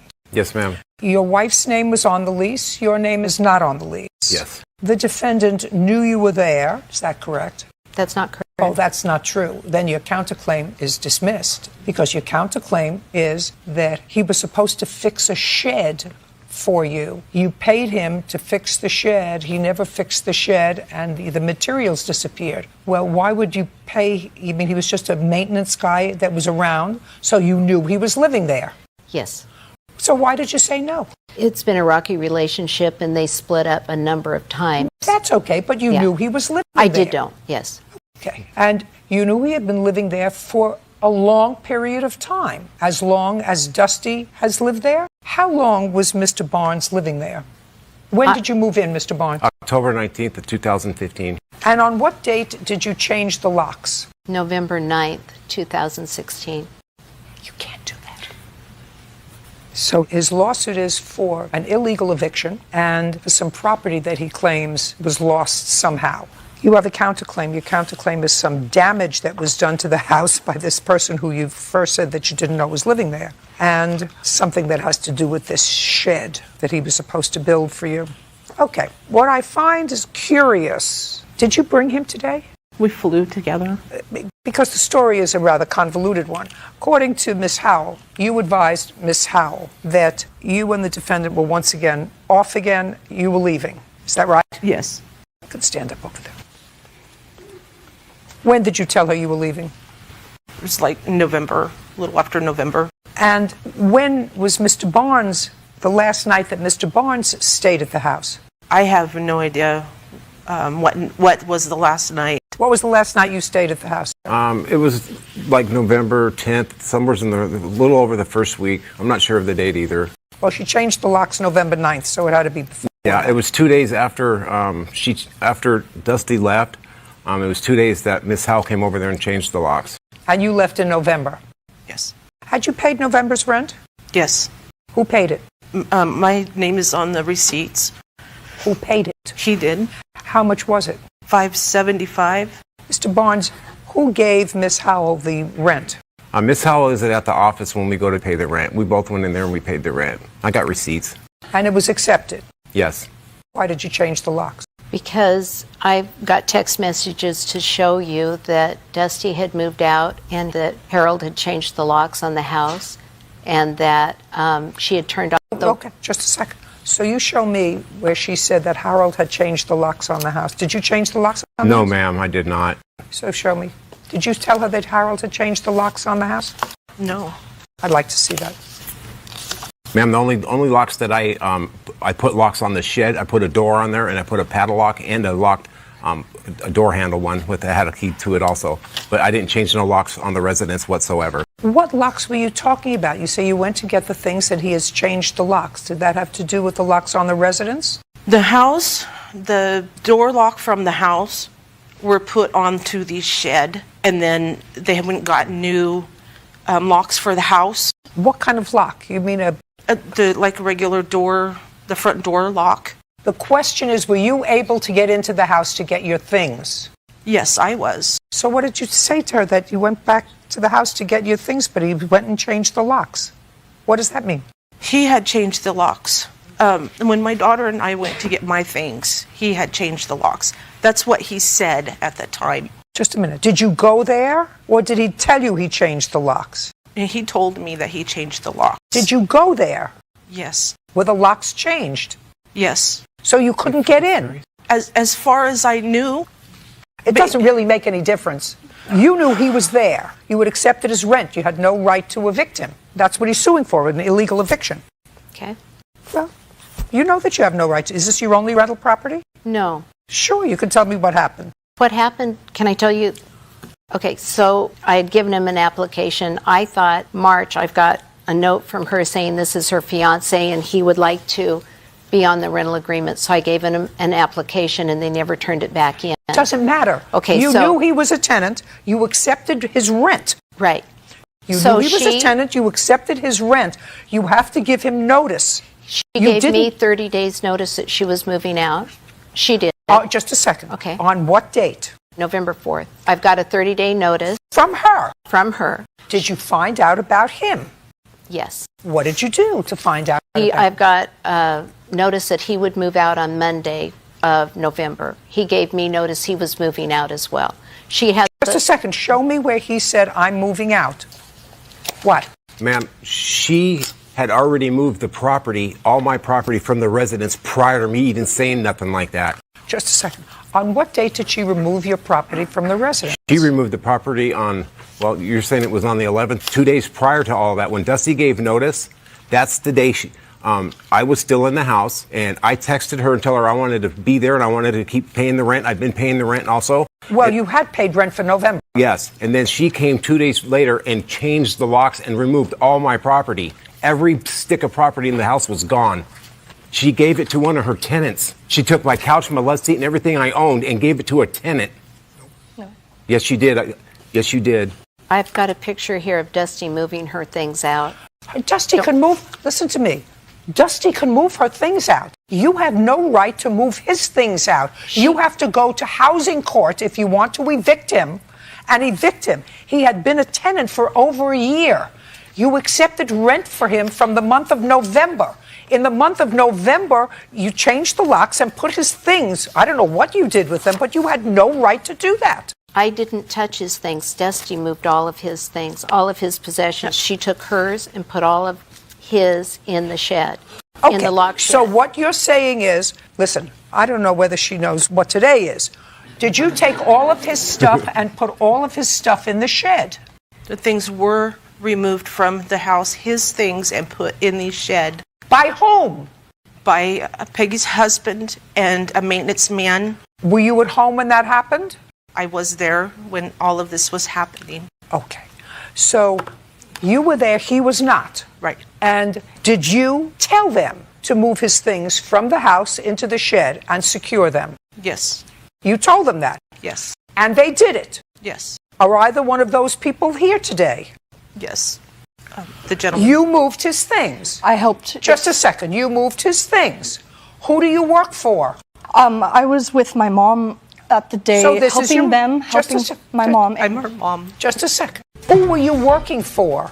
Nobody. I'm not working for anybody. I was helping my mom move her things out and just helping them Who clean was up. with you?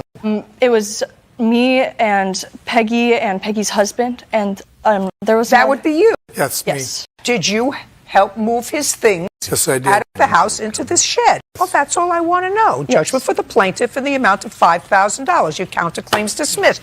You cannot illegally evict someone who you know has been a tenant for a year because you chose sides in a domestic dispute. Now, you knew, and if you have other rental property, you know that if you have a de facto tenant who's there and has been there for over a year and you've been accepting rent, put your hand down. Okay. And you've been accepting rent from that person, you have to say, you're not on the lease, I'm giving you notice. Then they may or may not leave. But you can't summarily eject somebody who you've accepted rent from, at least for the month of November. I've got a signed agreement that he agreed to vacate. Before or after you moved his things? Look at me. After. Look, after. Judgment for the plaintiff in the amount of $5,000. Thank We're you, done. ma'am. She knows the law. She knows she can't do that. She did it anyway. She knows the law. I thought as of October 1st when I was at the property, he was not there. And what she said about me moving out prior, no. She took my property and gave it to one of her tenants. Make sure they sign the lease. Time to move forward by myself. Mr. Janet, the defendant was a tenant of yours, and she was a tenant of yours through a Section 8 housing, which means that Section 8 housing paid part of the rent and you paid part of the rent consistent with your income. It is your claim that the defendant left the house in a terrible state and in addition took some furnishings that didn't belong to her. The defendant says that she bought your furniture and that she wants her security deposit back and that whatever things she took from the house, she had purchased, things like faucets and things she replaced. Well, let's deal with that for a moment. I read your answer, Ms. Henderson, and it appeared to me that you did replace some knobs or faucets in the house. That's what you said? Yes. Did you put the old ones back when you left? The old ones were kind of like ruined a little, so I replaced it brand new. I upgraded the furnishings in the sink, and I left the sink there, and I did replace all the blinds with brand new ones. And you left them there? Yes, I left them. Is that correct? No, Your Honor. I have the proof right here stating from the guy who did the labor and the repairs, and he just sent the receipt to me. What I'm asking you is, did you leave it there? Yes, I left it there. Did you take pictures of it? Yes, well, I didn't take pictures of them, but I do have the receipt and the man who did the labor. Oh, I understand that you may have done it. He says that you didn't leave them. He says a lot of things that are not true. Maybe. When you left, did you do a walkthrough of the house? Did, Your Honor, and that, Together? no, she wouldn't make an appointment. I called, I have to check my calendar, and I never heard back. Okay. You were taking back this property. She was a tenant for how long? Almost 2 years. 3 years. And you were taking back the property because you wanted to move back into the country? Yes, Your Honor. And we agreed upon the Section 8 doing the checklist, the passing list, and I have the passing list through housing right here. I'd like to see. Okay. When did you move out, Ms. Henderson? On the 27th of February, and that was the exit report. Well, this is February of 2015. Well, I don't have the up-to-date one, but Mr. John Janet has the same copy that I have also, but the exit inspection, he has the same Do you one. have an exit inspection from City of Section Carlsbad. 8 housing? I have an inventory checklist. After she left, there was an inventory done of the property. By whom? Well, the housing gal was there. I have a letter from housing that she took some pictures. She couldn't believe it. She just couldn't believe the Not destruction true. was so extensive. Just a second. Not true. Do I you have the have pictures. something from housing in February? You vacated in February. Yes. On or about February 27th or the beginning of March that indicates the condition of the house. He wouldn't bring that, Your Honor, because that would be defeating his whole purpose if he bought that list with him. You should have it. I know, I thought I bought both Well, of them. I that's- did. But I Shoulda, wouldn't be- woulda, coulda. That Right, comes but under the category of shoulda, woulda, coulda. I wouldn't continue on Section 8 if I destroyed his home. They wouldn't let me continue on there. Ms. Henderson, I don't know that at all. I just need the document. Okay, do we have the document we were looking for? I believe we do, Your Honor. There's also a letter from the I housing just want to see inspector. the document, please. Yeah, I'm saying that is part of the documents. It's not part of the document. The document is that one paper underneath the picture. And it has the last inspection that was done in there included, Your Honor. Too much. Second. A little too much. This There's is a lot more. nothing. Okay. This was done in December of 2016. She put that one off and told housing couldn't do it, come back another time, and was able to stall them. So everything passed. Yes, ma'am. And I moved on to my next place. Now, Mr. Janet, there were no notes on here other than it said unit passed inspection, new kitchen faucet, screen door, and sliding door handle were being installed during the inspection. Well, if the screen door was installed, Your Honor, it's bent in half laying out on the deck. And the faucet that was installed is laying there, never mounted down. It's a $20 plastic faucet, and the one that was originally there disappeared. Well, this is from an independent person, the same person understand. who inspected But, the Your Honor- property, and it says the unit does not pass inspection. The smoke detector and carbon monoxide need to be in working condition. Okay, so they make notes if they see something Right. that isn't right. The exit inspection, everything passed, and there were no notes on here. Your Honor, a housing inspection does not include anything in regard to the furnishings, and they do not care if the carpeting is ripped up and holes pulled in it by an animal. They don't write that down, Your Honor. That's the problem. I would have known a long time ago what was happening. Maybe. Now, let's talk about your furnishings, because that's part of your lawsuit, that she took furnishings that didn't belong to you. What furnishings did she take that didn't belong to her? Okay. Everything that was in the place. The before? Bird? Sure. These are pictures of the furnished apartment that she moved into.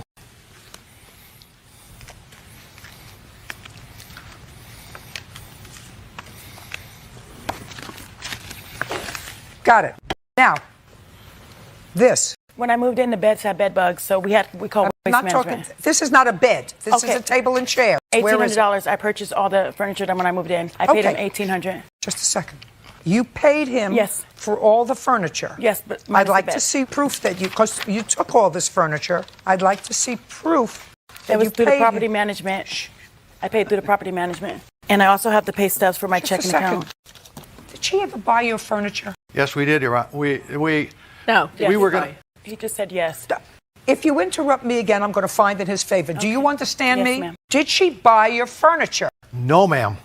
I'm sorry. I'm used to ma'am from the military. No, Your Honor. Just a second. You first said yes, and then you said I no. thought you meant, did you buy new furniture? No, I said, did she buy your furniture? No, Your Honor. Okay, so is what you're telling me you were renting a furnished apartment to her? Yes, Your Honor. How much was the rent on the furnished apartment? Initially, I think it was like $1,900 for the Okay. rent. Do you know what this is? I have a copy of the rent portion. This is a fraud made up by somebody, Your Honor. It's a fraud. Total. It's a joke. She's done that before when she said I bought something. Just a second. Nobody sold you all this furniture for $1,800. No, Your Honor. Don't believe it. Your Honor, it's the truth because when I moved in, the beds got removed by waste management. I don't care if you removed the beds. Listen, I'm looking at these pictures. And it didn't look like that when I moved in, Your Honor. I promise you it didn't. The beds, it didn't look like that. The beds or the couches didn't look nothing like that. And I had a 1 and 2 year old, and I told them that the glass tables couldn't be there because of my kids. So he removed those when I first got in. So the only thing was left there was 4 chairs, like 4 little white chairs, rocking chairs, and that's it. And the beds were removed. You know, I'm not believing you.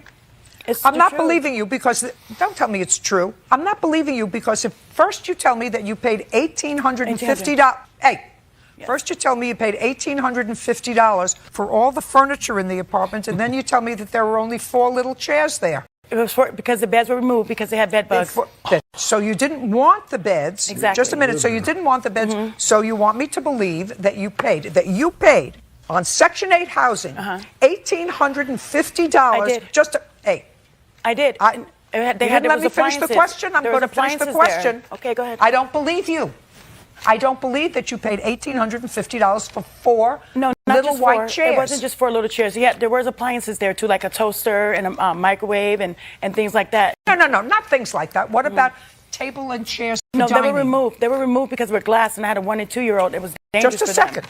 So is what you're telling me you paid for it and then had it removed? No, I didn't pay for that. He had it removed by Joe, by the property management. So I want you to tell me what it was that you paid for. I will. $1,850. 4 little chairs. The kitchen was all furnished with all appliances. It had every spoons and Tupperware and bowls and cups and stuff. And I had nothing when I moved in there. So, and it had 4 chairs and it had some comforters and some sheets and things that I do believe that came up to about $1,800. I had my income tax, and I did pay him that much for that. Around the time that I moved in, I did just get my income tax money, and I paid him for that. I don't believe you. It's the truth. So we have carpets. I have other pictures that are better. You have stickers on the doors. Those are a lot clearer. What is this a picture of? I don't know, Your Honor. There were so many things that were jerked around and reworked that I didn't even know the place when we finally walked in. I just stood there. I've never met Mr. Couldn't Johnson believe until it. today. I've never seen him. He never been on a property where I was there, and he didn't know what was in there when I moved in. This is the first time I've ever saw him. That's a lie, Ever Your met Honor. him. I went through a management company, so maybe he don't know what was in there left or not, but it wasn't him that I went through. I never dealt with him. I would like to speak to the inspector who did the inspection of this property. And we're going to recall this case while I try to have one of my clerks back there get me a number for this inspector. And if you have the number, that would make... So mine's and theirs is totally probably different, but I don't know what happened. But I know when they came in to see me that it worked. Those pictures are when you moved out. I walked in there and fell over. I just want to speak to the inspector who did the inspection. Where's the number? I don't see the number. I have a number for you right here. 760. Miss Henderson, Mr. Janet, the people who did the inspection from the government decided it would not be a good idea to speak to anyone about anything at any time, anywhere, at all. They don't think it's a good idea to get involved. As a result of that, let me tell you what I did.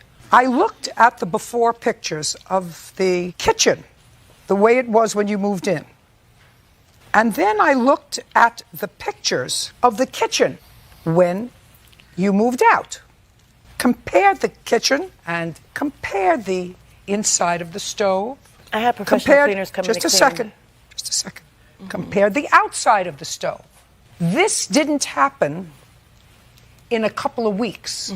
That happened in the years you were living there, which means this place may have passed inspection because the smoke alarms worked and the carbon monoxide worked. Maybe whoever inspected said, this is just dirt and it doesn't make it uninhabitable, it just makes it disgusting.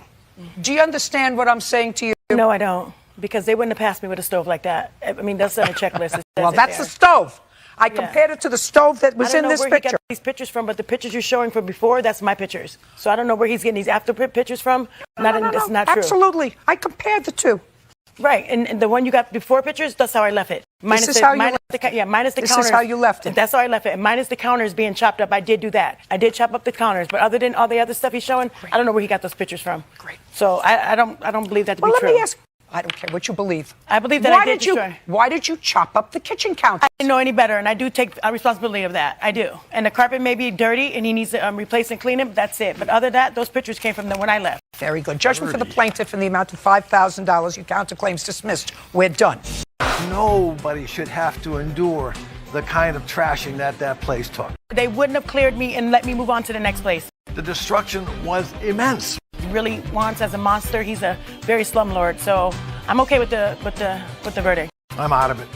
I'm out of it. We've got each other. That's all I want. Miss Smith, how old are you? 19 years old. And how old are you, Mr. Ramon? 21. How long had you and Miss Smith been dating? Since about February of last year. It appears, Miss Smith, from what you say, that you were staying over at the defendant's house, and that was January of this year. Had you done that often? Staying at his house? Yes, ma'am. With your mother's permission? Yes. What time had you arrived at his house on the 28th? I'd say probably around 2 or 3 in the morning. You got there at 2 or 3 in the morning? Yes, I was out of town with some friends that night, and when I got back in town, I went over to his house and saw him. Where had you been? Winona. What were you doing there? Seeing friends, hanging out. Why didn't you go home? I just didn't want to. And he invited me over, and I said okay. Well, you live at home with your mother. I'm just trying to put this all together. And you were out with some friends, getting home at 2 o'clock in the morning. Could I ask you a question? 19 years old, lives under your roof, so you control the air, you control the, what goes on in your house. Had your daughter told you she was going to be away for a couple of days? It's not unusual for her to go to Winona. I have a 24-year-old that lives in Winona. So when she goes out there, sometimes she will stay the whole weekend. Okay, so when did she leave? I would imagine she left that I left that Friday. Okay. Did she tell you she was going to Winona for the weekend? Is my question. Yes, ma'am. How did she get there? Driving. Whose car? Mine. So you loaned her your car to go there? Yes, ma'am. We're gonna figure it all out. Okay. So your daughter lied to you and told you she was going to Winona for the weekend. She went there for the evening, and then she went to her boyfriend's house at 2 o'clock in the morning on Saturday. Well, can I say something quick? No, I'm not talking to you. Just so that we get this clear. Because, I've had teenagers too. She didn't tell you she was going to Winona for the early evening, and then she was going to spend the rest of the weekend with Mr. Raynone. Absolutely not. Thank you. Now, so you got to Mr. Raynone's house at about 2 o'clock in the morning? Yes, ma'am. And then what happened? We started fighting What were you fighting about, Miss Smith? Well, he didn't really agree with me going to town anyway. Anytime I hang out with my friends, it's a problem. And so we were fighting. Well, but he had invited you over, or you would plan to go over, or you woke him up? No, he invited me over. He was awake the whole time. So far, is that correct? Yep. Okay, and you started to argue because had you been drinking? No, I was driving. So that you were just arguing about hanging out with these people. Did you have a brother or a sister in Winona? A brother. So you were supposed to be staying with him? Well, I tried contacting him after I finished. You told your mother you were staying with him? Yes, ma'am. So that would be on the 27th of January, right? Yes. Did you see your brother at all on the 27th of January? No, so the answer is no. You didn't see him at all? No. So who were you seeing? I was with 4 of my friends. Where did you go? We went to another friend of mine. So I used to live there, and I moved from there to where I live now. And so we were just hanging out with my friends, and after I hung out with them, I texted my brother and let him know that I was in town and that I wanted to see him, and he didn't contact me back. What time was that? Around 10 or 11. Does he work? Yes. I mean, he's awake. I know him, and I called his phone, but he didn't answer. So he was awake? You called his phone, he didn't answer, you texted him and he didn't answer. Okay, now, so then you're over to the boyfriend's house. So the plan wasn't that you were supposed to go to the boyfriend's house. The plan was you were supposed to go, and according to you, I'm just figuring out who my customers are. I don't think you're a bad young lady, I just think that you're a fibber. So I have to figure out what you were fibbing about and what you're not fibbing about. So you weren't supposed to. The plan wasn't that you were coming back to see your boyfriend. The plan was, according to you, that you were going to, after you finished hanging out with your friends, text your brother and get in touch with him and go and sleep there. Correct. But he didn't answer the phone. Correct. Right. You have your phone with you? Correct. I'd like to see the text to your brother. I have my new phone. The phone that I texted him off was the one that Joshua broke. So then you get to Joshua's house, and you were a late guest, so you didn't get to contact him until after 10, 11 o'clock at night because you didn't know that you couldn't stay at your brother's house, according to you, which I don't believe, until 10 or 11 o'clock at night. And you go to his house and you start to argue because he didn't like you hanging around in the college town. Okay, now what? He ended up falling asleep. I don't know what he was doing prior to me getting there. Okay, you don't know. So he ended up going to sleep. Yes, ma'am. And what did you do? I fell asleep on his floor that night, and we woke up and we continued. Okay. What time did you fall asleep? I wouldn't know. Maybe around 4 in the morning. 4. And what time did you wake up in the morning? Maybe 10 or 11. And? And then we continued to argue about whatever we were talking about the night before. And I wanted to leave, and I told him to take me home. And I didn't drive. Just a second. Why did you tell him to take you home? I didn't drive to his house. What? What? I did not drive to his house. How did you get to his house? He came and picked me up from my house. I got home from Winona. And you got home from Winona at what time? In the early morning. I really... Well, that's what we're here for. You got home from Winona at what time? Maybe 2 o'clock in the morning. And you put your mother's car in the driveway, in the garage? Yes, ma'am. And called the defendant to come and get you. Well, we were already in contact about where I was and when I was coming home, so he knew that I was... Don't tell me what he knew. Okay. The plan then was he was going to... Did you go into your house? Yes, ma'am. Did you see your mother? No, ma'am. She was sleeping. So as far as your mother knows, you're going to be away for the weekend at your brother's house in Winona. She gets up in the morning and she finds your car, the car that she had loaned to you the night before, but she finds no you. Mm-hmm. Did you leave her a note? No. But my friend Maria was staying at my house with me.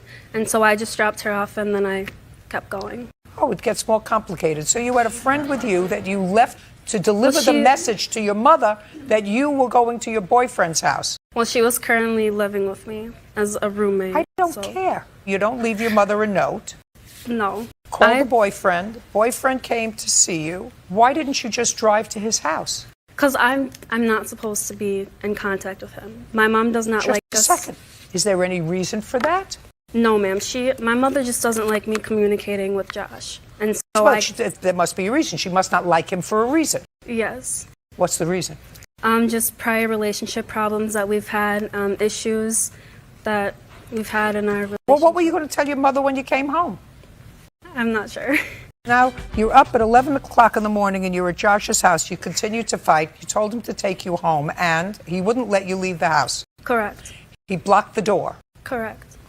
But you finally got out of the house. Yes. And tell me about what happened when you finally got out of the house. He took my shoes from me, one of my boots. And he took one boot? Yes. I got out of the apartment building and we keep our shoes in the hallway.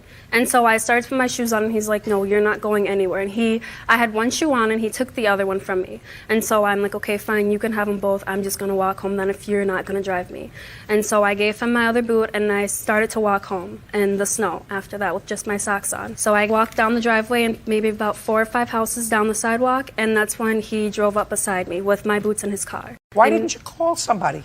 I don't know. I don't remember. What do you mean you don't know?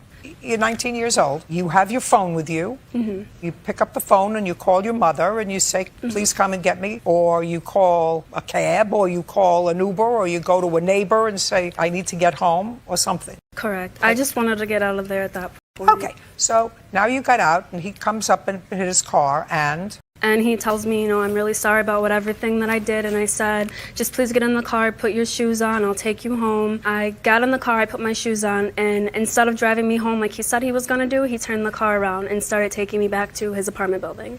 And we got into about the driveway of his apartment building, and I proceeded to jump out of the car to get away from him. And I started walking back home down the sidewalk as I was doing. And now you had your boots on? Yes, I had my boots on at this time. So you start to walk home and I realized that I didn't have my phone on me because I wanted to call my mom for a ride. And so I walked back to his apartment building and he left his car door unlocked. And so I was looking in the car for my phone under the passenger seat and I didn't see it. And so at that time, Josh came out of his apartment building and started yelling at me and telling me, get out of my car, what are you doing? Your phone's not in there, and, being belligerent. And I let him know I'm not trying to have any problems. I just want to get my phone and get out of here and go home. I just, I don't want to be here.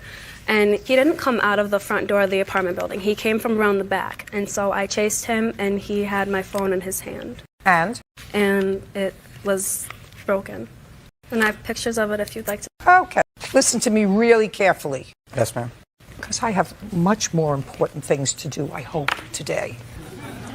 Where did she leave her phone? In the driveway when she had hopped out of the vehicle. And you picked it up?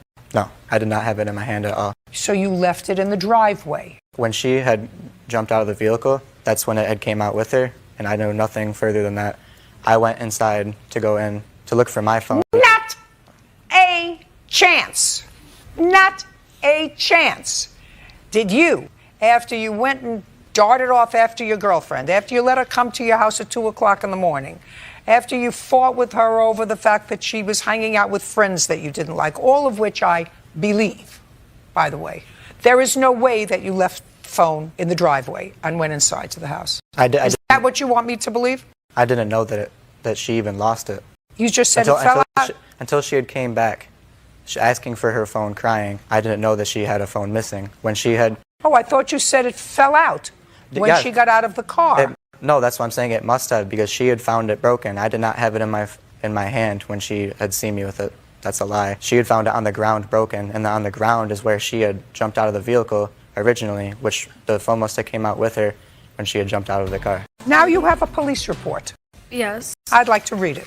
Were you there? Do you know about this? I picked her up. She finally got to a neighbor's house. Just a second. That police report isn't much. It just says... Don't tell me what it says. Okay. The police arrived. They had discussion with both of you. Is that right? Yep. What was it that you claimed that she broke or stole of yours? She had stolen my cell phone, and the police did not make a report because she's the one who called the cops on me. During the time that she was at your house, Correct. Did you go through her phone log? No. Did she go through your phone log? Yes. Tell me when that happened. When I was asleep. When you were asleep? I woke up and my phone wasn't where I had left it, and she was starting fighting with me because she was on it. What did she say to you? Nothing. We were just arguing. About what? About the night before and everything. Oh, okay. So you told the police you took your phone because it wasn't where you had left it the night before. No, I had it in the morning. I had the phone in the morning. Listen to me carefully. Yes. Where did you find it the next morning? It was next to me, but it wasn't like where I had placed it before I had fell asleep, which means that somebody was on it. Good problem. You have to pay for her phone. You have a bill for the phone? I don't have a bill for my phone, but I have messages regarding when I bought my new phone and how much that cost. I don't care what your new phone cost. I want to know when you bought this phone, what kind of phone it was. This is how much it'll be for a replacement. I don't want to see what a replacement is. The one that he broke costed $350. What kind of phone was it? It was an iPhone 6S. When did you purchase it? I only had it for maybe about 3 or 4 months before it got damaged. So it's a 6S, and you believe you paid somewhere around $350 for it? Yes, ma'am. Yeah, that sounds about right. Anything else you want to tell me? I have hospital records of me being seen after having to jump out of his car. I'll take a look at them. Can I say something, Your Honor? What? Can I give you a little history? No, I don't want to hear any history. I've heard enough history. He's going to pay for her phone. Okay. And I also have something else. Oh, God, okay. When you act stupid, stupid things happen. Miss Judy, he doesn't... This doesn't tell what they found with you. I was trying to let you know. What? That is just the papers that I got when I left the emergency room saying... Did they give you any medication? No, he didn't. Did they give you a splint, a Band-Aid, and anything? He gave me ice packs. He gave you an ice pack? Yes, and then I was excused for work from... Oh, very good. Judgment for the plaintiff in the amount of $350. We're done. Miss Morton, this young man is your son. Yes, ma'am. And he was living with you at the time of this automobile accident. Yes, he was. When had he begun to live with you? April of that previous year. And on what date was the accident, Mr. January Whitmore? 7th. January 7th. Where were you going? Not 5 minutes away to the store. What time of day? I believe it was somewhere in the early morning hours, probably somewhere around 11 o'clock. What kind of car did your son have an accident with? 2014 Nissan Versa. And when had you purchased it? I purchased it in December of the year before. Did you pay cash or did you have it on time? No, ma'am, I paid cash. With what company was it insured? American Family. I'd like to see proof of insurance on the date of the accident. She didn't have insurance on the car. I got a ticket for no insurance. This doesn't tell me. I never saw a certificate of insurance that says that it's effective January 11th, 2016 to termination. Oh, and here's the other one till January 11, 2017. I need a statement from the insurance company that your car was insured on January 7th of 2017. I don't know. We're going to wait until we get it. Do you understand? If I'm going to wait for nothing, let me know now. If the car wasn't insured on that date, let me know now. No, ma'am, the car was insured. Then we'll come back when we have a statement that the car was insured by the company. You got a ticket for lack of insurance? Yes, ma'am. I'd like to see it.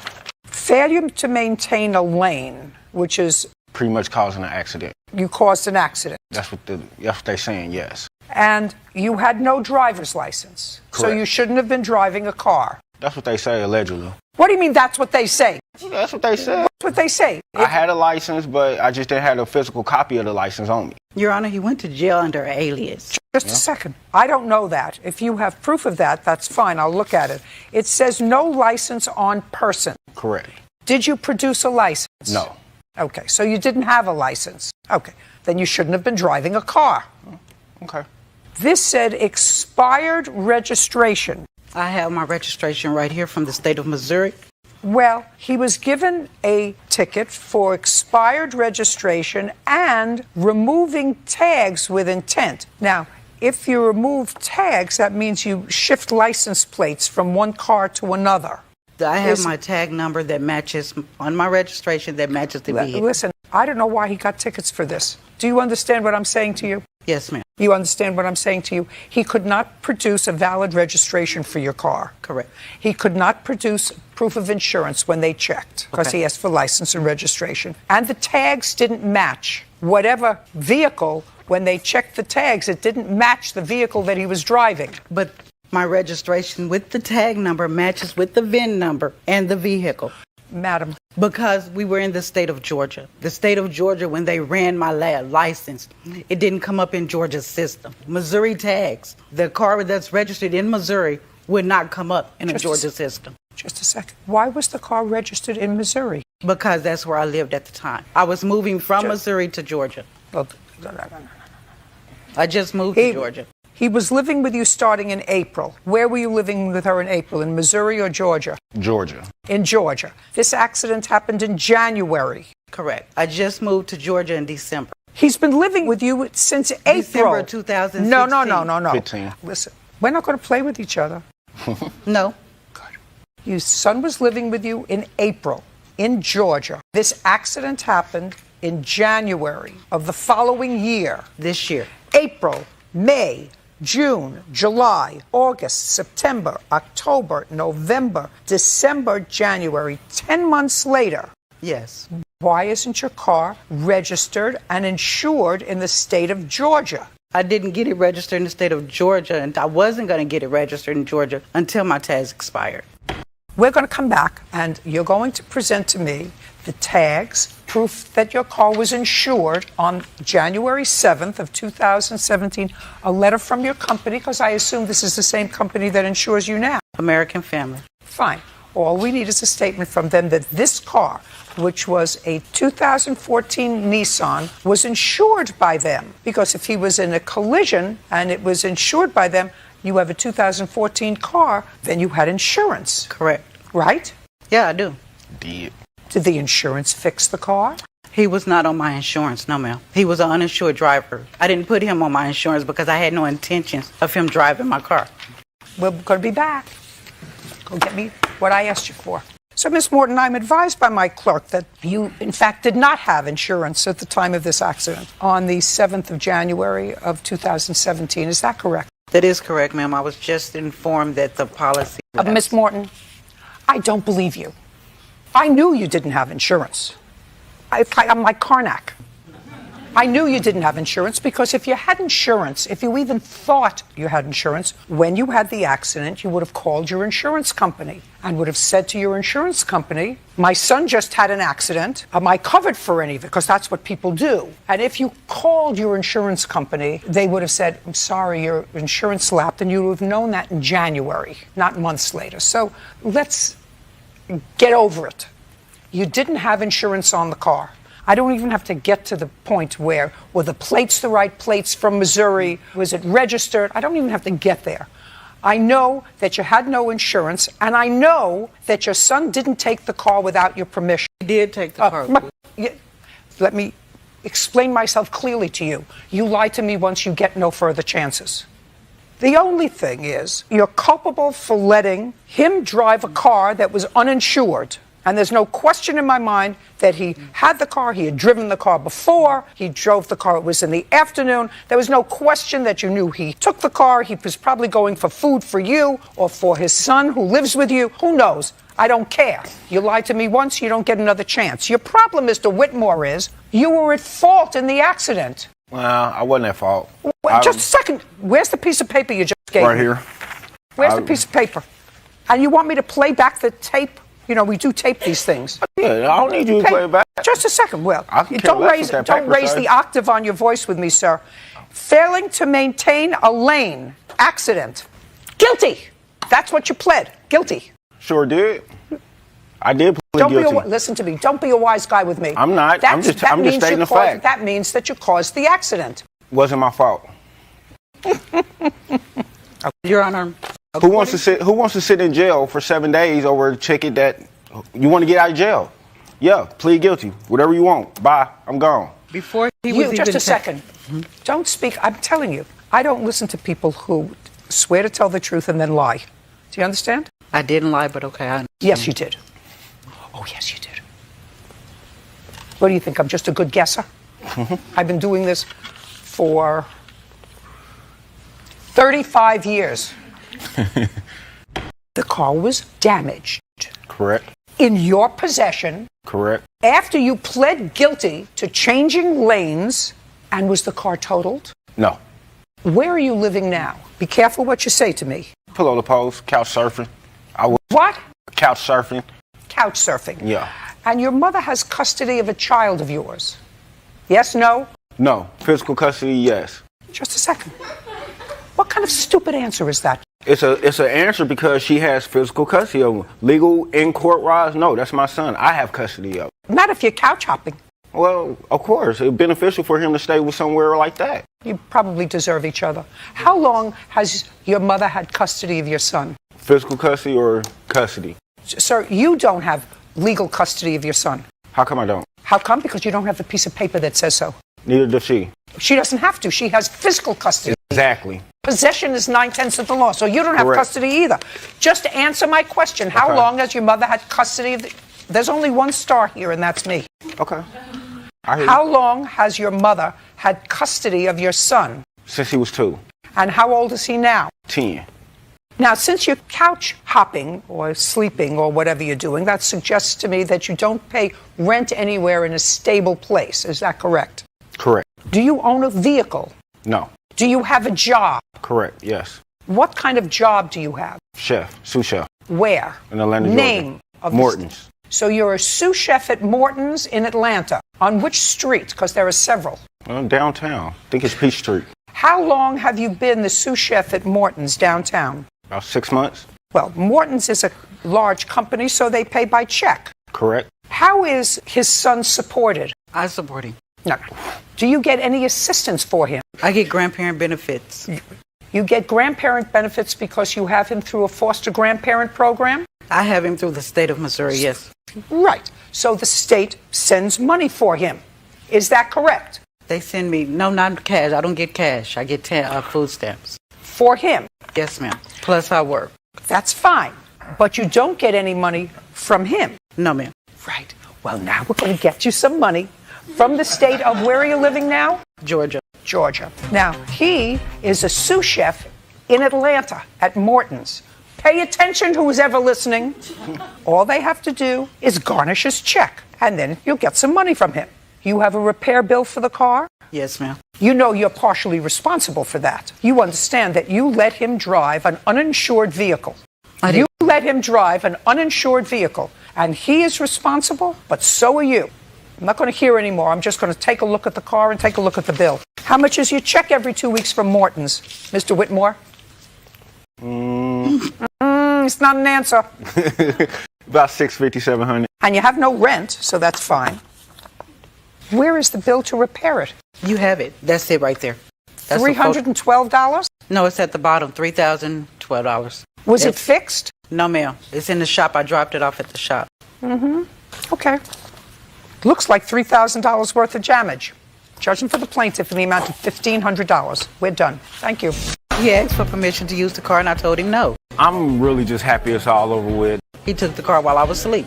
It caused a big rift between me and my mom, so I usually sleep with him under the pillow, but I didn't. I'm just happy it's all said and done. He has many of them. I don't know which one this one was. I use an alias, yeah. So when we looked him up, and I said, well, there he is right there. She was like, oh, no, that's not him. That's such and such. Who wants to go to jail? No, ma'am, that's my son. Just pretty much do the right thing. You can't keep skating by. You have to assume responsibility for what you did. What's your last name? Derek Hanley. That's your mother? Yes. And who is the gentleman with her? Stepfather. Okay. Are you part of this action? Yes. Great. And this is your girlfriend? Right. You have a child together? Yes. Who's 5 years old? Yes. What were you doing living with your mother and your stepfather? Well, what happened was they had Just listen to me. Oh, okay, sure. Wait, no. You're going to tell him. There's only one attitude here. That's mine. You're going to tell me why you and your girlfriend, with a 5-year-old child, were living with your mother and stepfather when you went to live there, month and year. You're going to tell me that. Okay. It was probably about 10 years ago, I would say. 10 years ago. No, this recently. Try not to speak to each other. You've been living with your mother and your stepfather for 10 years. No, it started off 10 years ago. What started off? Where I was living with them at a duplex house. How long have you two been together? How long have you been living with your mother and your stepfather in the current residence before you got evicted? We didn't get evicted, but... 6 months. Just a shh. Did you just say to me we didn't get evicted? Right. Okay, good. So we didn't get evicted. You left on your own? No. How did you leave? There was a false restraining order on us. So you left because your mother and your stepfather got a restraining order against you? A false restraining order, yes. Okay. Now, when you were living with them, how much rent were you paying? We started off probably... No, not started. Okay. At the time that they got this restraining order and you were tossed out of the house, how long had you been living with them in the current residence? Probably only 4 months. Did you move there from the duplex? Nope, from another place where we had our own. So you had your own place? Couple times. So after the duplex, you were on your own for a while? Right. You, your girlfriend, and your daughter? Right. And then 4 months ago, you moved in with your mother and your stepfather? Right. Now we're going to go back to the original question, why? It had to be for your economics. Right. Okay, because you needed a place to stay and you couldn't afford it. No. Well, otherwise, people usually don't go home to their mothers and stepfathers Right. if they can afford their own place. You know, it's like the migratory pattern of Jews. They go from New York to Florida. They never go back. Do you understand? Yes, absolutely. Good. So you don't go home to live. Is there something wrong with you? You don't go home to live with your mom unless you have to because of economics. So you were living on your own, the two of you, with your daughter, where? In another town, a couple towns over. But In it an was apartment? Just no, it was just a small bedroom. So you were renting a room? Right. Were you working? Yes. Was your girlfriend working? Yes. So why did you move with your mother and stepfather? Well, she has a 3rd floor that's completely redone. It's at 15-foot ceilings. There's a bathroom. My daughter has her own bedroom. It's really nice. It was empty. It's been empty for the whole time we weren't there. She said, come back there. You know, She said come back? Yes. Because it was much nicer than where you were living. It was much nicer, right, yeah. Okay, so she was nice to you. She said come back. Right. Move in with us. Right. Okay. And you did. So you were renting a room. So you took whatever you were living in the room. Right. And you moved into the 3rd floor in your mom's house. Right. And I'm waiting. And what had happened was we had lived there before and it didn't work out. Just a second. But you went back to try it again because you needed it, because you were living in one room with your daughter. You could say that, right, yeah. Right. Sure. Not I could say that. That's what you're going to say. It didn't work out before living with your mother and stepfather, so you moved out. Right. But things got a little cramped. You were trying to move back, and your daughter is 5. She was going to a school. Right. And it was a better school where your mom lives. That's what you said in your Yeah, papers. sure. Right? That's what you. Right. I remember reading about it. Okay. So now you moved in, and 4 months later, she had to get a restraining order against you, or at least asked for one, because she wanted to evict you, but it was going to take too long, so she got a restraining order against you instead. Okay? Tell me what happened. What had happened was I had just got home from work a week prior. We had called the cops on them, actually. So you called the police on your mother and stepfather. Right. Now, you're living in the house, not paying any rent. No, I was paying rent. How much? I was paying $100 a week. And you were up to date on your rent? Yes. Okay, let me tell you what you wrote in your complaint. She also wanted us to save our money so we could find a place near them. She told us to pay $100 per month and we could stay for 1 year. We agreed and moved in. She took our door off the hinges because she tried to collect $100 weekly instead of monthly. You just told me that the rent was $100 a week. That's what yeah. But not in your complaint. In your complaint, you said it was $100 a month. There was supposed to be no rent. She told me that we could save money completely when we were going to move there. Would you show him this, please, Officer Bird? That's your signature. Okay. That's the girlfriend's signature. Sure. That's what it says. Okay. Yes. So you came home from work and she told you she wanted the $100 a week instead of maybe $100 a month that you were giving them. And what happened? Well, the week before, I said we had called the cops. On them. On them, right. Because? Because she was just coming up there harassing us. Harassing you for what? She just was. Did she ask you for money? No, she was just harassing us to do errands and stuff, as well as money, yes, as well as money, just a bunch of stuff. We just didn't want to be bothered. She was coming right up there, you know. She left us notes as well. We have them here while we were staying there. Just crazy notes. It's just absolutely crazy, Your Honor. I know. You're not stuck there like glue. Right, exactly. No, you weren't paying the rent. We were only there 4 months. You weren't paying the rent you were supposed to pay. According to you, you were supposed to, according to what you just told me now twice, because I asked you twice. Okay. You were supposed to pay $100 a week, and here you said $100 a month. She came upstairs, she was harassing you. One of the things she was harassing you about was rent and money. Okay, so you called the police on your mother. Right. And then? And then they came and said, you have to go through the eviction order if you want them out. And then? They said, leave us alone. Then I went to work the next week, 5 o'clock at night. I came home. We're upstairs, minding our own business. A knock on the door. I was like, what's going on? So I went down. It was a marshal saying she had to leave right this instant. 2 days later, I get served saying that I hit her. I never touched her. Good. Ever. Now, where are you living? We're living at a studio place. Nice. Away from your mother. Away from her, exactly. Away from you. Very good. If you don't like living with your mother, move out. How old are you? Exactly. How old are you? 37. 37. Time to be on your own. Right. With your girlfriend. Absolutely. It takes you a long time to make up your mind. What stuff do you claim your mother kept from you? Because the marshal came, the marshal allowed you to take stuff with you, and you were only coming from a room. Do you remember you told me that? So now I'd like you to tell me what stuff that your mother disposed of or kept from you. It was a room with an attic where I had a lot of stuff, but I have pictures here. When the marshal told your girlfriend to leave, did she leave? Yeah, she had no choice. Did she take your daughter with her? Yes. Where did she go? We had to go to a hotel. And did you, after that date, do you remember what that date was? I believe it was around, 5/16. 5/16. After May 16th, pay careful attention, did you ever go back to your mother's house to get any of your property? I went back once. On what date? Probably a week later. 23rd. 23rd. And who did you go back with? By myself, I called the police and they gave me an escort. An escort, yes. An escort. So you went back by yourself in your car? Yes. And you took property from there? What I could take in a little car, yeah. We're talking about on the 23rd, Mr. Handley. You were there with a police escort.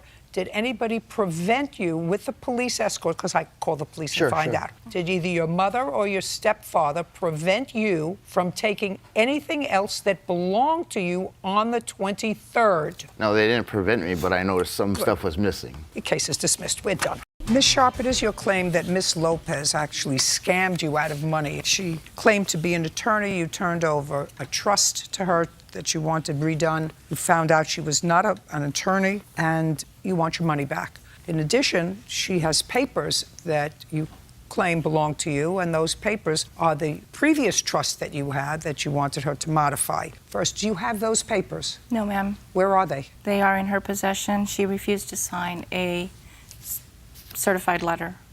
Can I have the certified letter stating? Well, if she didn't sign for it, then they wouldn't have given it to her. If she refused to sign it, then you have to find out where they are. I did contact the mail carrier, and they said that she kept possession of the letter, and it was a binder, and she just refused to sign the document. The document. She wrote refused. Okay. How did you find her? Yes, I met Ms. Lopez through a closed Facebook group that is set up for residents of Chino and Chino Hills. You met her online. On I met her online on in a Facebook group. You met her online on Facebook. But anyway, did she tell you what she did for a living? I asked her what she did. She told me she did labor and HR matters, and then she also said, "Well, I also do wills and trusts." And you said? I said, "Oh, I'm actually looking to redo my living trust." And I asked her, was she an attorney or a paralegal? She told me she was an attorney. And I asked her how much it was going to be, but she said that she needed to... And this was all done? In a message. In a message? Yeah, on Facebook. I'd like to see that. Yes. I specifically want to see the part where she says, I'm an attorney. Okay. Well, you clearly stated to her in this exchange that you were an attorney. You want to show me something that's different from this? Absolutely. I'd like to see it. Just show her this, please. Now, you clearly told her you were an attorney. This ad also says attorney at law, Lucy Lopez. That's you. It's the same person. Are you, in fact, a licensed attorney? I am not a licensed attorney, and that email that I provided shows a thread that the founder of that Facebook group created. That advertising. I don't care. You were having a conversation with her as a prospective client. She asked you, are you an attorney or a paralegal? And your response to her was, I am an attorney. Ma'am, I also stated that Fred was the attorney, and I gave her the contact information right below. Oh, she said, I need a civil attorney. You told her you were an attorney. That is not true. I thought maybe you just made a mistake, but you're a hustler. I am not. Oh, yes, you are, because you just said to me, I referred her to an attorney. And what she said in the line immediately preceding that is, I have a civil case and I need a civil attorney, because she asked you what you did and you told her, can you refer me to one? And I will certainly keep you in mind for my wills and trusts. And for the civil attorney, she referred you to a Fred. There was a conversation prior to that. Show me. It was a phone Whatever money you conversation. took from her, you took under fraudulent pretenses that you're an attorney. You owe her. How much money did you send her? $200 as a deposit. However, what I'm suing for... I don't care what you're suing for. I want to know how much you sent her. $200. Judgment for the plaintiff. We're done. Thank you. Each of you claim that the other is responsible for an automobile accident that occurred in April of this year. Is that correct? Yes. Were you driving your own car? Yes, ma'am. Were you driving your own car? Yes, ma'am. Was your car insured? Yes. Was your car insured? No, ma'am. That's why we're here. Yes, ma'am, but the accident was my fault, so. Well, if you had insurance, the insurance company would have dealt with that. Clear. Is your car insured now? Yes, ma'am. Were you given a ticket for not having insurance? No, ma'am. Why not? Don't police ask regularly for license, registration, and insurance? No, ma'am. Yes, ma'am, they do. On the police report, he stated that he had nationwide. May I see it, please? You told the insurance company you had nationwide insurance. No, ma'am. I've been with USA since 17 years, ma'am. So they made this up when they said insurance company nationwide. What kind of car were you driving? I had a 2013 Nissan Rogue. And you, sir? 2003 Infinity. Where were you going? Actually, ma'am, was going toward the lounge. What time? I think it was about 10:30, ma'am. Why don't you go over to the Miss McIntosh and show me where your car was and how you were traveling? This is La Vista and North Druid Hills Road. I'm this car. I was coming down North Druid Hills. The light was green. So as I was coming upon the intersection, I seen him turning and I said, he's not gonna make it. And I just braced for impact, and that's when we collided. What kind of road is this? It's a regular intersection. How fast were you going? About 40, 45. Excessive. You can step back. Your story is that you had a green arrow. Yes, ma'am. Police didn't do any other report? There was an independent witness that was on the side that spoke up and came forward and said, Didn't they just can't tell me what the witness said? Yes, ma'am. Did you get the name of the witness? Yes, ma'am. What's the name of the witness? Denham? Do you have her information? Yes, ma'am. I'd like to have it. It's on the police report. 3rd page. So let's see if I can reach Miss Denham. If not, it's not going to go well for you, sir, because you don't have insurance. You understand that? Well, I have a Perfect. witness. I don't care. So this idiot who was driving in the car with you, who was going to testify on your behalf as a witness, I'm not interested in. Because if you think that I think, or that any normal person would think, that you would bring a witness who was with you in the car to testify that she was in the right, why do I have to waste my 3 minutes asking him a question? When I have a perfectly independent witness who doesn't know either of you from a hole in the wall, said that she was in the turn lane waiting to make a left turn. Your car was behind her. The plaintiff had a green light. So there were green lights going in both directions. She was waiting because she saw the plaintiff's car coming straight. There is no green arrow there. You got impatient and went around her and cut her off to make the left turn. That's why she stopped, and that's why she gave the police her name, because you went around her car, cut her off, she was making a left turn, and there was no green arrow. How much was the damage to your car? Ma'am, it was totaled. I had the insurance company and what they paid out. Judgment for the finance. plaintiff in the amount of $5,000. We're done. Thank you. Mr. Hazelton, the defendant is your mother. And it is your claim that she had you falsely arrested a little over a year ago for both stealing her property and for assaulting your sister, who tried to intervene and prevent you from taking her television. That's what the case is about. You spent, according to you, 6 days in jail. You finally bailed yourself out, and you want to be compensated for that. That's what the case is about. Okay. Prior to being arrested last year, when you were arrested on your mother's complaint, how many times had you been arrested before? A bunch. How many? More than a dozen? I could say yes. And were those, at least some of those arrests, drug-related? No. Were they alcohol-related? No. Were they physically related? Were they assault cases? Some. But what does that got to pertain to this case? Everything pertains to this case. Was some of them involving theft? No. Was some of them involving trespass? No. So they were all involving assault. More than a dozen cases. What I'm gathering now is information. So of the more than a dozen arrests you had, none involved drugs, none involved alcohol, none involved theft, none involved trespass, all involved assault. Is that a yes or a no? That's a no. What else did they involve other than assault? I'm just talking about this case, Your Honor. I'm talking about who the I'm party... going to talk about this case at hand. If you don't want to discuss this case, then we can just dismiss it. Great. Then I'm dismissing it. Thank you very much. All right, We're thank done. you. You have a good day. Mr. Hazelton, Officer Byrd tells me that you have had second thoughts about answering the court's questions, and you're asking me to reconsider the dismissal of this case. Is that correct? That is correct, Your Honor. Okay. So then let's get back to where I was questioning you before. According to your answers previously, you've been arrested at least a dozen times, none involving drugs. Is that correct? That is correct. None involving alcohol. That is correct. None involving burglary. That is correct. None involving theft. That is correct. All involving assault. That is correct. 3 times.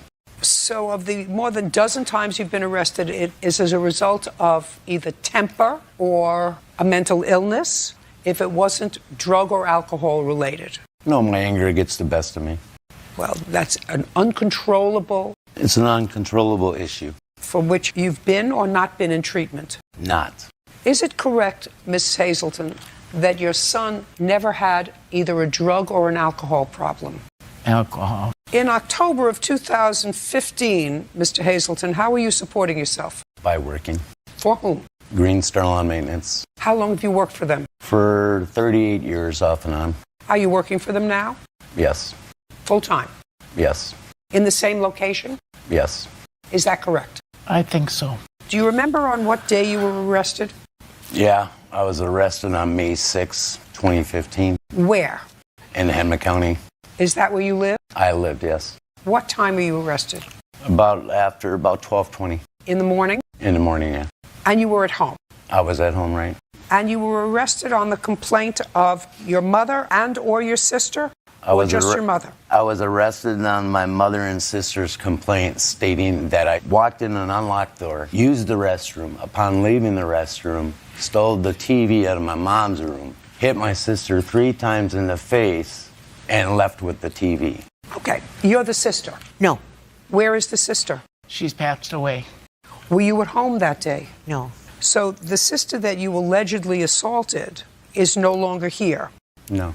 Is that correct? That is correct. And I gather from your answer that you were not at home when this took place. No. Did you have a conversation with your daughter when you got home? She was holding an ice. Just a second. Did you have a conversation? Yes. At what time did you get home on, it would be the 5th Right.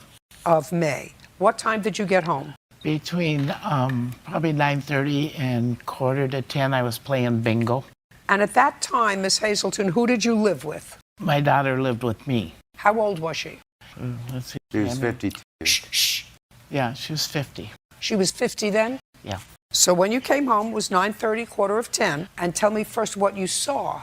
I saw her holding an ice pack on her face, and I asked her what happened. And she said, Glenn came here to use the bathroom, so she let him in. And in the process of using the restroom, he came out with my 32-inch TV, and she went to stop him, and he hit her in the face.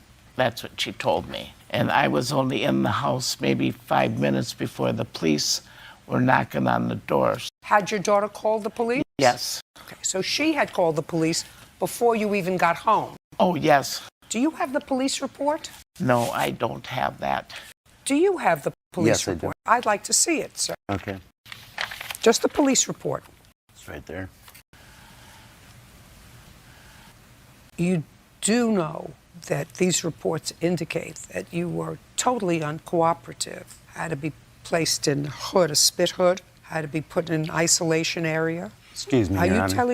telling me that you were not high on some sort of drug or alcohol that night when they came to your home to arrest you? Excuse me, Your Honor. Let me first say this.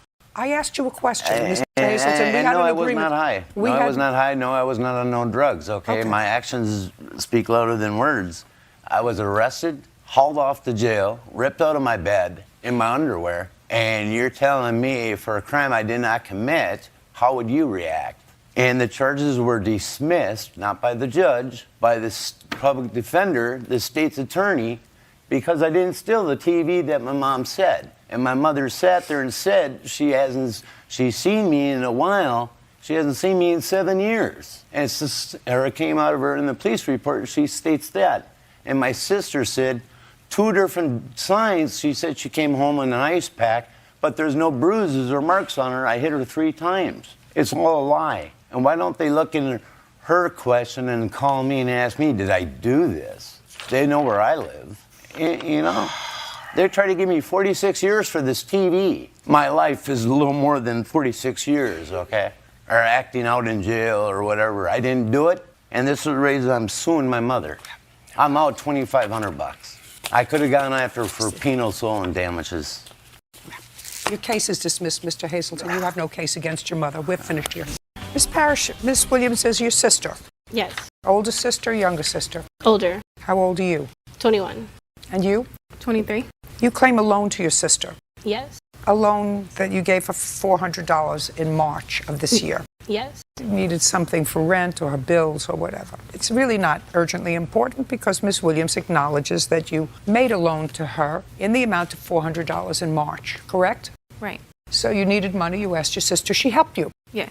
You didn't pay her back in March, didn't pay her back in April. No. Right? And didn't pay her back in May. Your defense to this is that your sister vandalized your car. Yes. She vandalized your car with a rock. She got angry with you. You'll tell me about it. And you have a counterclaim. Your counterclaim is for the damage to your car. I'm sure you have pictures and an estimate, and that the damage far exceeds the amount of the loan. Right. Okay. We know that you are owed $400.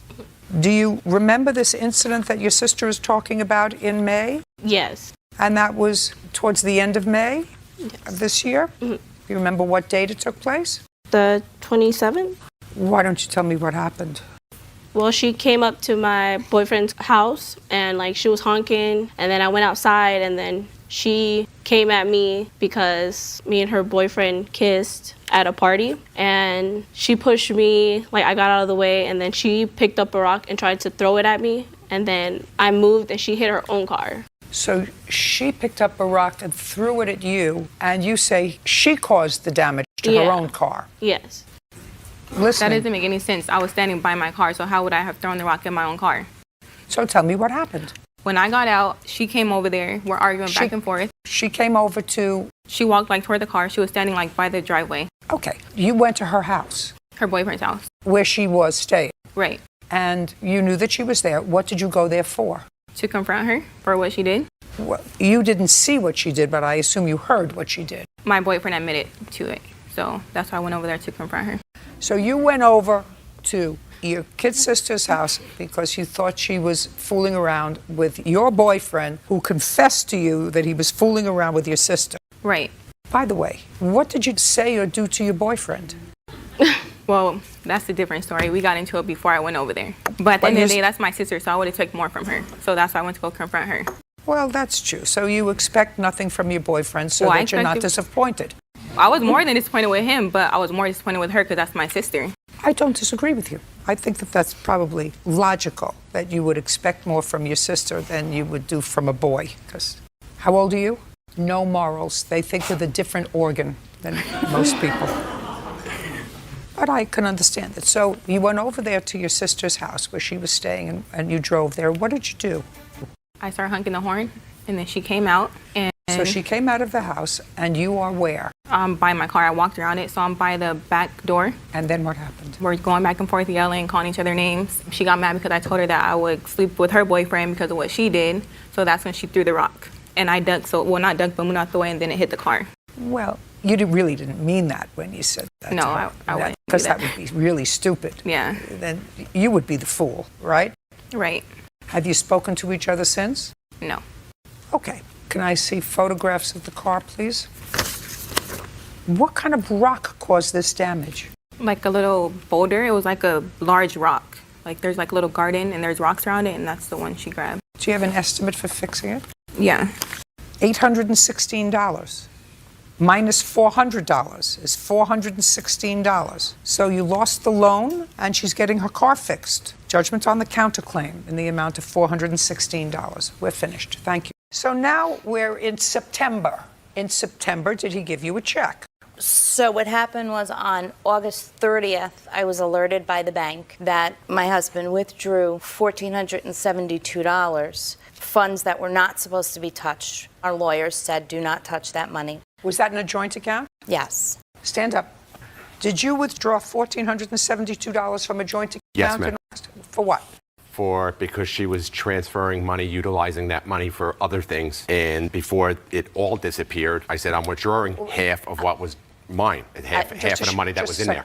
Just a second. You had an agreement with your respective lawyers not to touch a pool of money. I think we're not going back here years of separation. So at the end of June, how much was in that account, Mr. Cole? The end of June? Yeah, when you left. Nothing.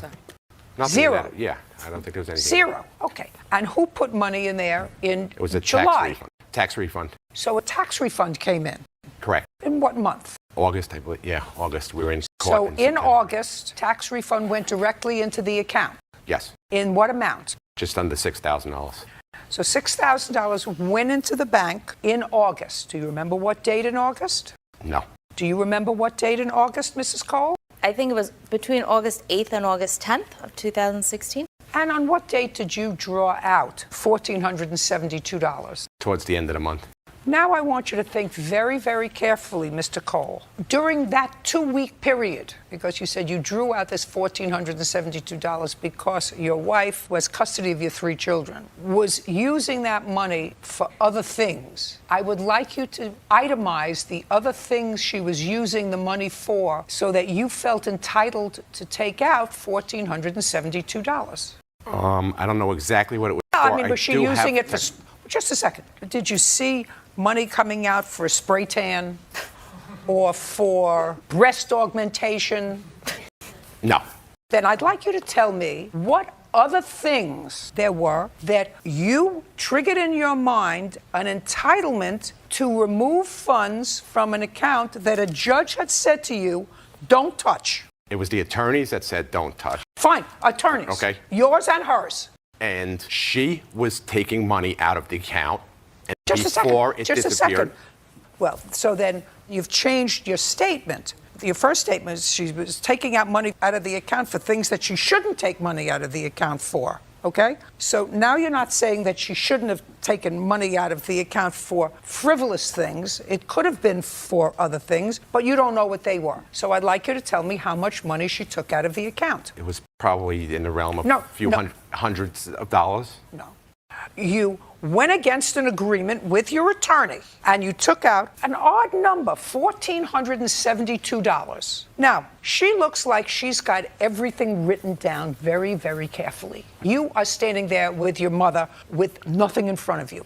Is it correct that in the month of July, you didn't send $1,400 for the support of your children, you sent $800 for the support of your children? No. How much did you send for the support of your children in the month of July? I don't have that paperwork in front of me. Well, where did you think you were coming today? To the we beach? were coming to.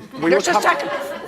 Where did you think you were coming? You were coming to the beach? No, this is all leading up to what happened on the date that your former wife, and I'm not usually, if you ever watch this program, you understand, I'm an ecumenical abuser. If I think that she did the wrong thing by going to your mother's house because something was wrong with a check, I'll let her have it. But right now, I'm not getting a good vibe from your side. Because first, you tell me that you touched money that you weren't supposed to touch because she was using it for things she shouldn't have. That triggers in my mind, if I didn't ask the next question, going to get gels on her nails instead of supporting your 3 children who are 15, 13, and 11, okay? And you can't support 3 goldfish on $1,400 a month. Do you understand? Mr. Doherty, I'm going to start with you, sir.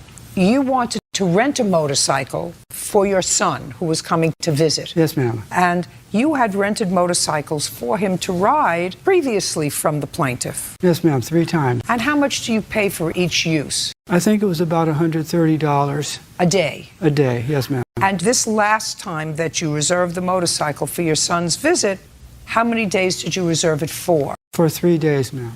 For $390. Yes, ma'am. Did you personally call her? I called, yes, ma'am.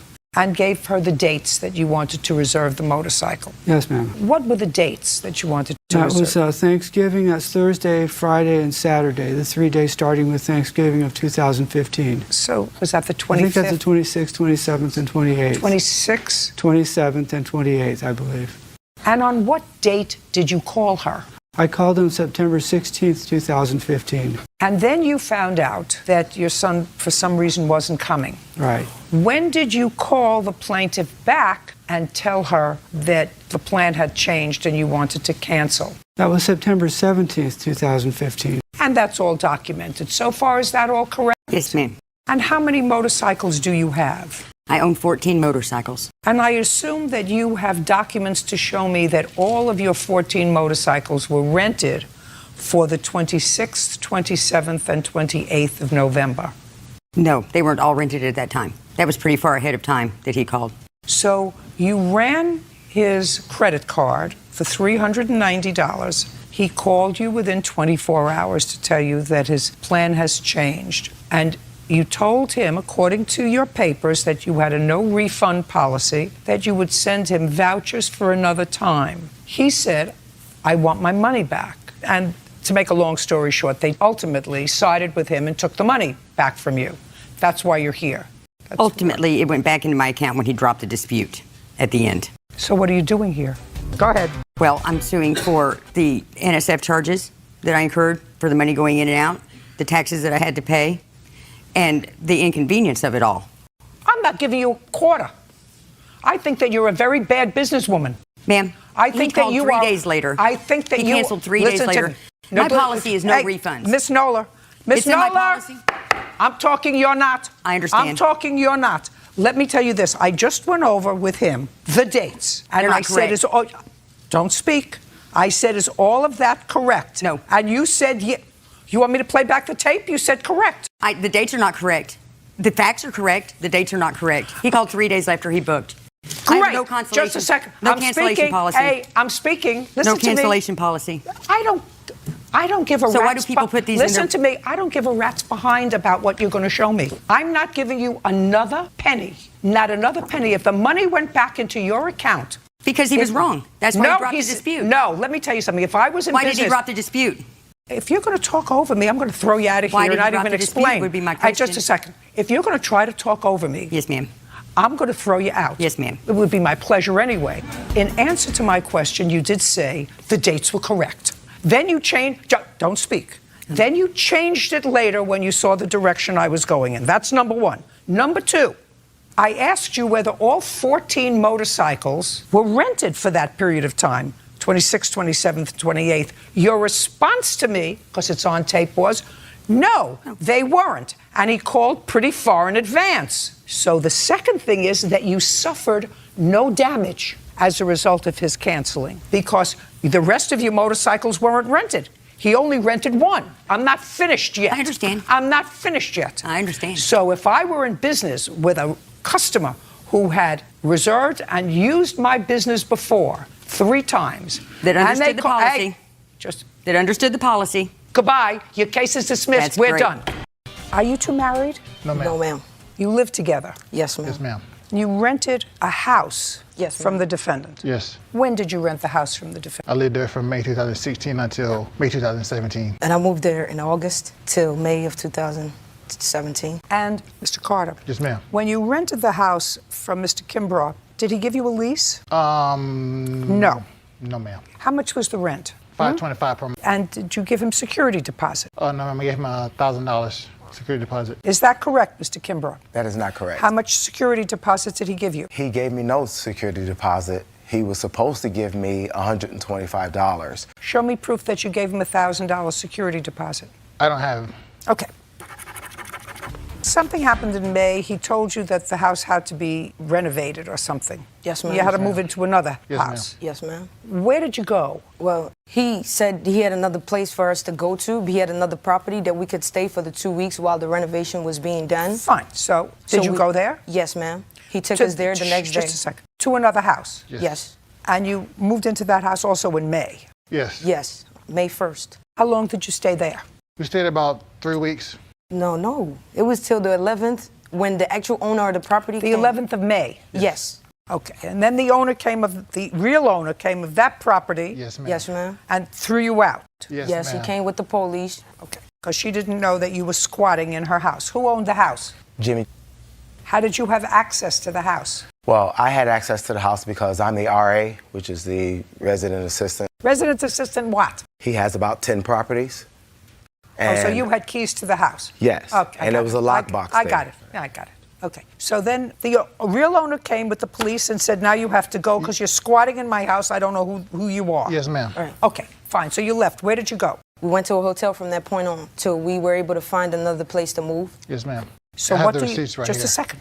Yes, ma'am. Okay. So you went to a hotel? Yes. And you didn't pay him rent in June? No, we No, didn't ma'am. pay him rent in June. And did you pay May's rent? No, we didn't No, pay ma'am. him So you rent in didn't May. pay May's rent either? No, ma'am. And so you lived in this other person's house until May 11th? Yes, ma'am. And you hadn't paid rent for those 11 days? No, No, we ma'am. haven't. And you didn't pay rent in June? No, ma'am. No, we haven't. And you have no proof that you gave him $1,000 security deposit? No, ma'am. Not So anymore. what would you like me to do for you? Well, he told us to take the rent money for that month, move out for 2 weeks, come back because he's going to renovate the place. So Right. what? So he So lied. he- I mean, what's your damage? The damages are punitive damages, Your Honor. In the process of all of this, I lost my job. I wasn't able to get to work. I had to resign my work because I needed to find another place to stay. I overdrafted my bank account because I immediately didn't have available funds to rent a motel for $300. I did have $500 that I was making payments monthly. He's not paying you money. For him. Listen to me. He's not paying you money. But, He's not paying you. He's not paying you for losing your job. He's not paying you because you were inconvenienced. He's supposed to give us a 30-day notice. He told us on Friday to... Do you have a lease? No, Just but a we second. Listen did. to me. Do you have a lease? No, ma'am, not anymore. You never had a lease with him. No, ma'am. He didn't bring it. He said he would. He never did. Okay. So we have nothing. Now you have a counterclaim. Your counterclaim says that they damaged the property. Yes. How did they damage the property? Well, Just a second. Do you own the property? no, I do not. Do you have a power of attorney from the owner of the property? No, but I was the contractor for the owner. Show me that you were the contractor for the owner. I also have a copy of a 30-day notice. Just tell me what I need to know. Okay. I have a lease from the owner showing that I was also renting from the same house. I just sublet. Your Honor, Goodbye. he did not live We're there done. at all. Mr. and Mrs. Walker, about a year and a half ago, the defendant had a daycare. At that time, your children, the oldest was 9, and then you had a 5-year-old and an infant who was 4, and you were working. Is that correct? Yes, that's correct. 4 months. And you brought all 3 children over to the daycare, and this was July 2nd of 2015. Correct. This was not the first time you had taken the children to her daycare, is that correct? That's correct. How long had they been going to the daycare? Almost 2 years my older children were, and since my youngest was about 7 weeks old, I had started taking him to them. Now, I'm going to start now with you, Miss Shearer. Yes. Do you have your own children? I do. How old? I have a 12-year-old, a 9-year-old, a 7-year-old, and a 4-year-old. So at the time, Miss Walker, I think, dropped off the children. Yes. Your children were at home. Yes. So she had 3, you had 4. 3 of my children were at home. Between your children, her children, there were 6 children. Correct. How many other children were you caring for in July of 2015? That day, I was caring between 4 and 6 more children. Between 10 and 12 children? Correct. And who was there with you? My husband. Period? Yes. How much do you get per child for $20 a day is what I normally charge. And you were charging her $20 a day or $60? I don't believe How so. much was she charging you? It was $350 for every 2 weeks. And did you know that she had between 4 and 6 other children aside from her own? I did not know an exact number, but I knew there was other children there. Did you know how many people she had taking care of all these children? No. Well, Between 10 who and was 12 working at the daycare? I knew that both of them were working at the daycare. What state do you live in? Idaho. You need a license to have a daycare in your house? Yes, ma'am. You still have your license? Yes, ma'am. How many children do you care for now? Between 10 and 12. With him? By myself. Where is he? He has a job. Now, your 4-month-old child had a broken leg. Yes. And you dropped him off at the daycare. He was fine. That morning, he was perfectly fine. Subsequently, you got a call from the defendant who said that she couldn't stop him from crying. Is that right? Correct. Your lawsuit wants her to pay for your medical bills because she thought that they would be covered by some Crime Victims Compensation Act. But they weren't because they found that nobody probably purposely broke a child's leg. They only found that there wasn't enough Don't evidence. tell me what they found. They weren't covered. Now, this is your story that I'm getting from your papers, right? You were in the kitchen cooking. Correct. It was lunchtime. In the kitchen, you have a swing set up. No, in the living room. It's a straight room. So it's one large room. Yes. So the swing is in the living room. Correct. And the baby was okay when she dropped the baby off. Yes, ma'am. Then I'm reading your answer, and you say that the 9-year-old was holding the baby. Correct. And playing rough with the baby. Correct. Let me see what you wrote here. So her 9-year-old, who you're supposed to be watching, was, let me just get the words right here, Bird. Mm-hmm. The baby was crying, so his older brother got him out of the swing and he stopped crying. Correct. The baby started crying again, and when I turned around, do you remember what you saw? Yes. Tell me what you saw. The brother had the baby on his back on the floor. He had his legs up in the air. He was holding his legs or ankles, and he was twisting him back and forth throughout the living room. Okay, so what did you do? I asked him to please stop. You asked him, according to you, I told him to pick up the baby and play nicely. Correct. You're an idiot. How could any state allow you to take care of children? You see a 9-year-old playing roughly with a 4-month-old infant who you have already told to take out of a swing because the baby was crying. That's your job. You leave the sink, or you leave the television, or you leave whatever you're doing, and you go inside and you attend to the baby. Not you. You tell the 9-year-old, play nicely. According to her, I just want you to, you saw the baby being taken by the legs and ankles and swung. This was the motion that you made, and swung around the room. And you say to a 9-year-old, play nicely. I'm going to read on. When the baby continued to cry, and you turn away. Because it says, when the baby continued to cry, I looked to see what was going on. So now you tell him, play nicely. After you saw him swinging around the baby, play nicely, you went back to doing what you're doing. Your nails, the TV, something. Because God knows where he was. We were making And the older brother was still not being gentle enough. Again, do you run in? Does genius over here run in, take this 4-month-old defenseless infant away from a 9-year-old little boy? No, not the two of you. I told the older brother he wasn't playing with him correctly and to put him back in the swing. The baby never stopped crying after that. If the state of Idaho doesn't take away your license to take care of other people's children, I have no idea who's running that shop. No idea. Outrageous. So I assume from this answer that, according to you, it's the 9-year-old's fault. I don't know that it happened in my care. Well, in all the time that you were taking care of the baby, prior to that, did you ever call the mother and say to her, come and pick up the baby won't stop crying? No. In all the time that you took care of the baby? No. And this time you called her and said, come and pick up the baby won't stop crying. And within 24 hours, the baby was in surgery for a broken leg. You think that that's coincidental? Maybe the baby was having a bad day. She had suggested that he was constipated when I called her. If I were running the social service department in Idaho, tomorrow your license should be yanked. Tomorrow. They did an investigation and they Tomorrow! Then the person who did an investigation had an IQ in the double digits. In a minute. Because how you can justify, all you have to read is your answer, which I believe. You and the genius were inside cooking. You have 10 to 12 children, including a 4-month-old infant, and your babies, and you have to be cooking together so that nobody is really watching the 4-month-old baby. Nobody.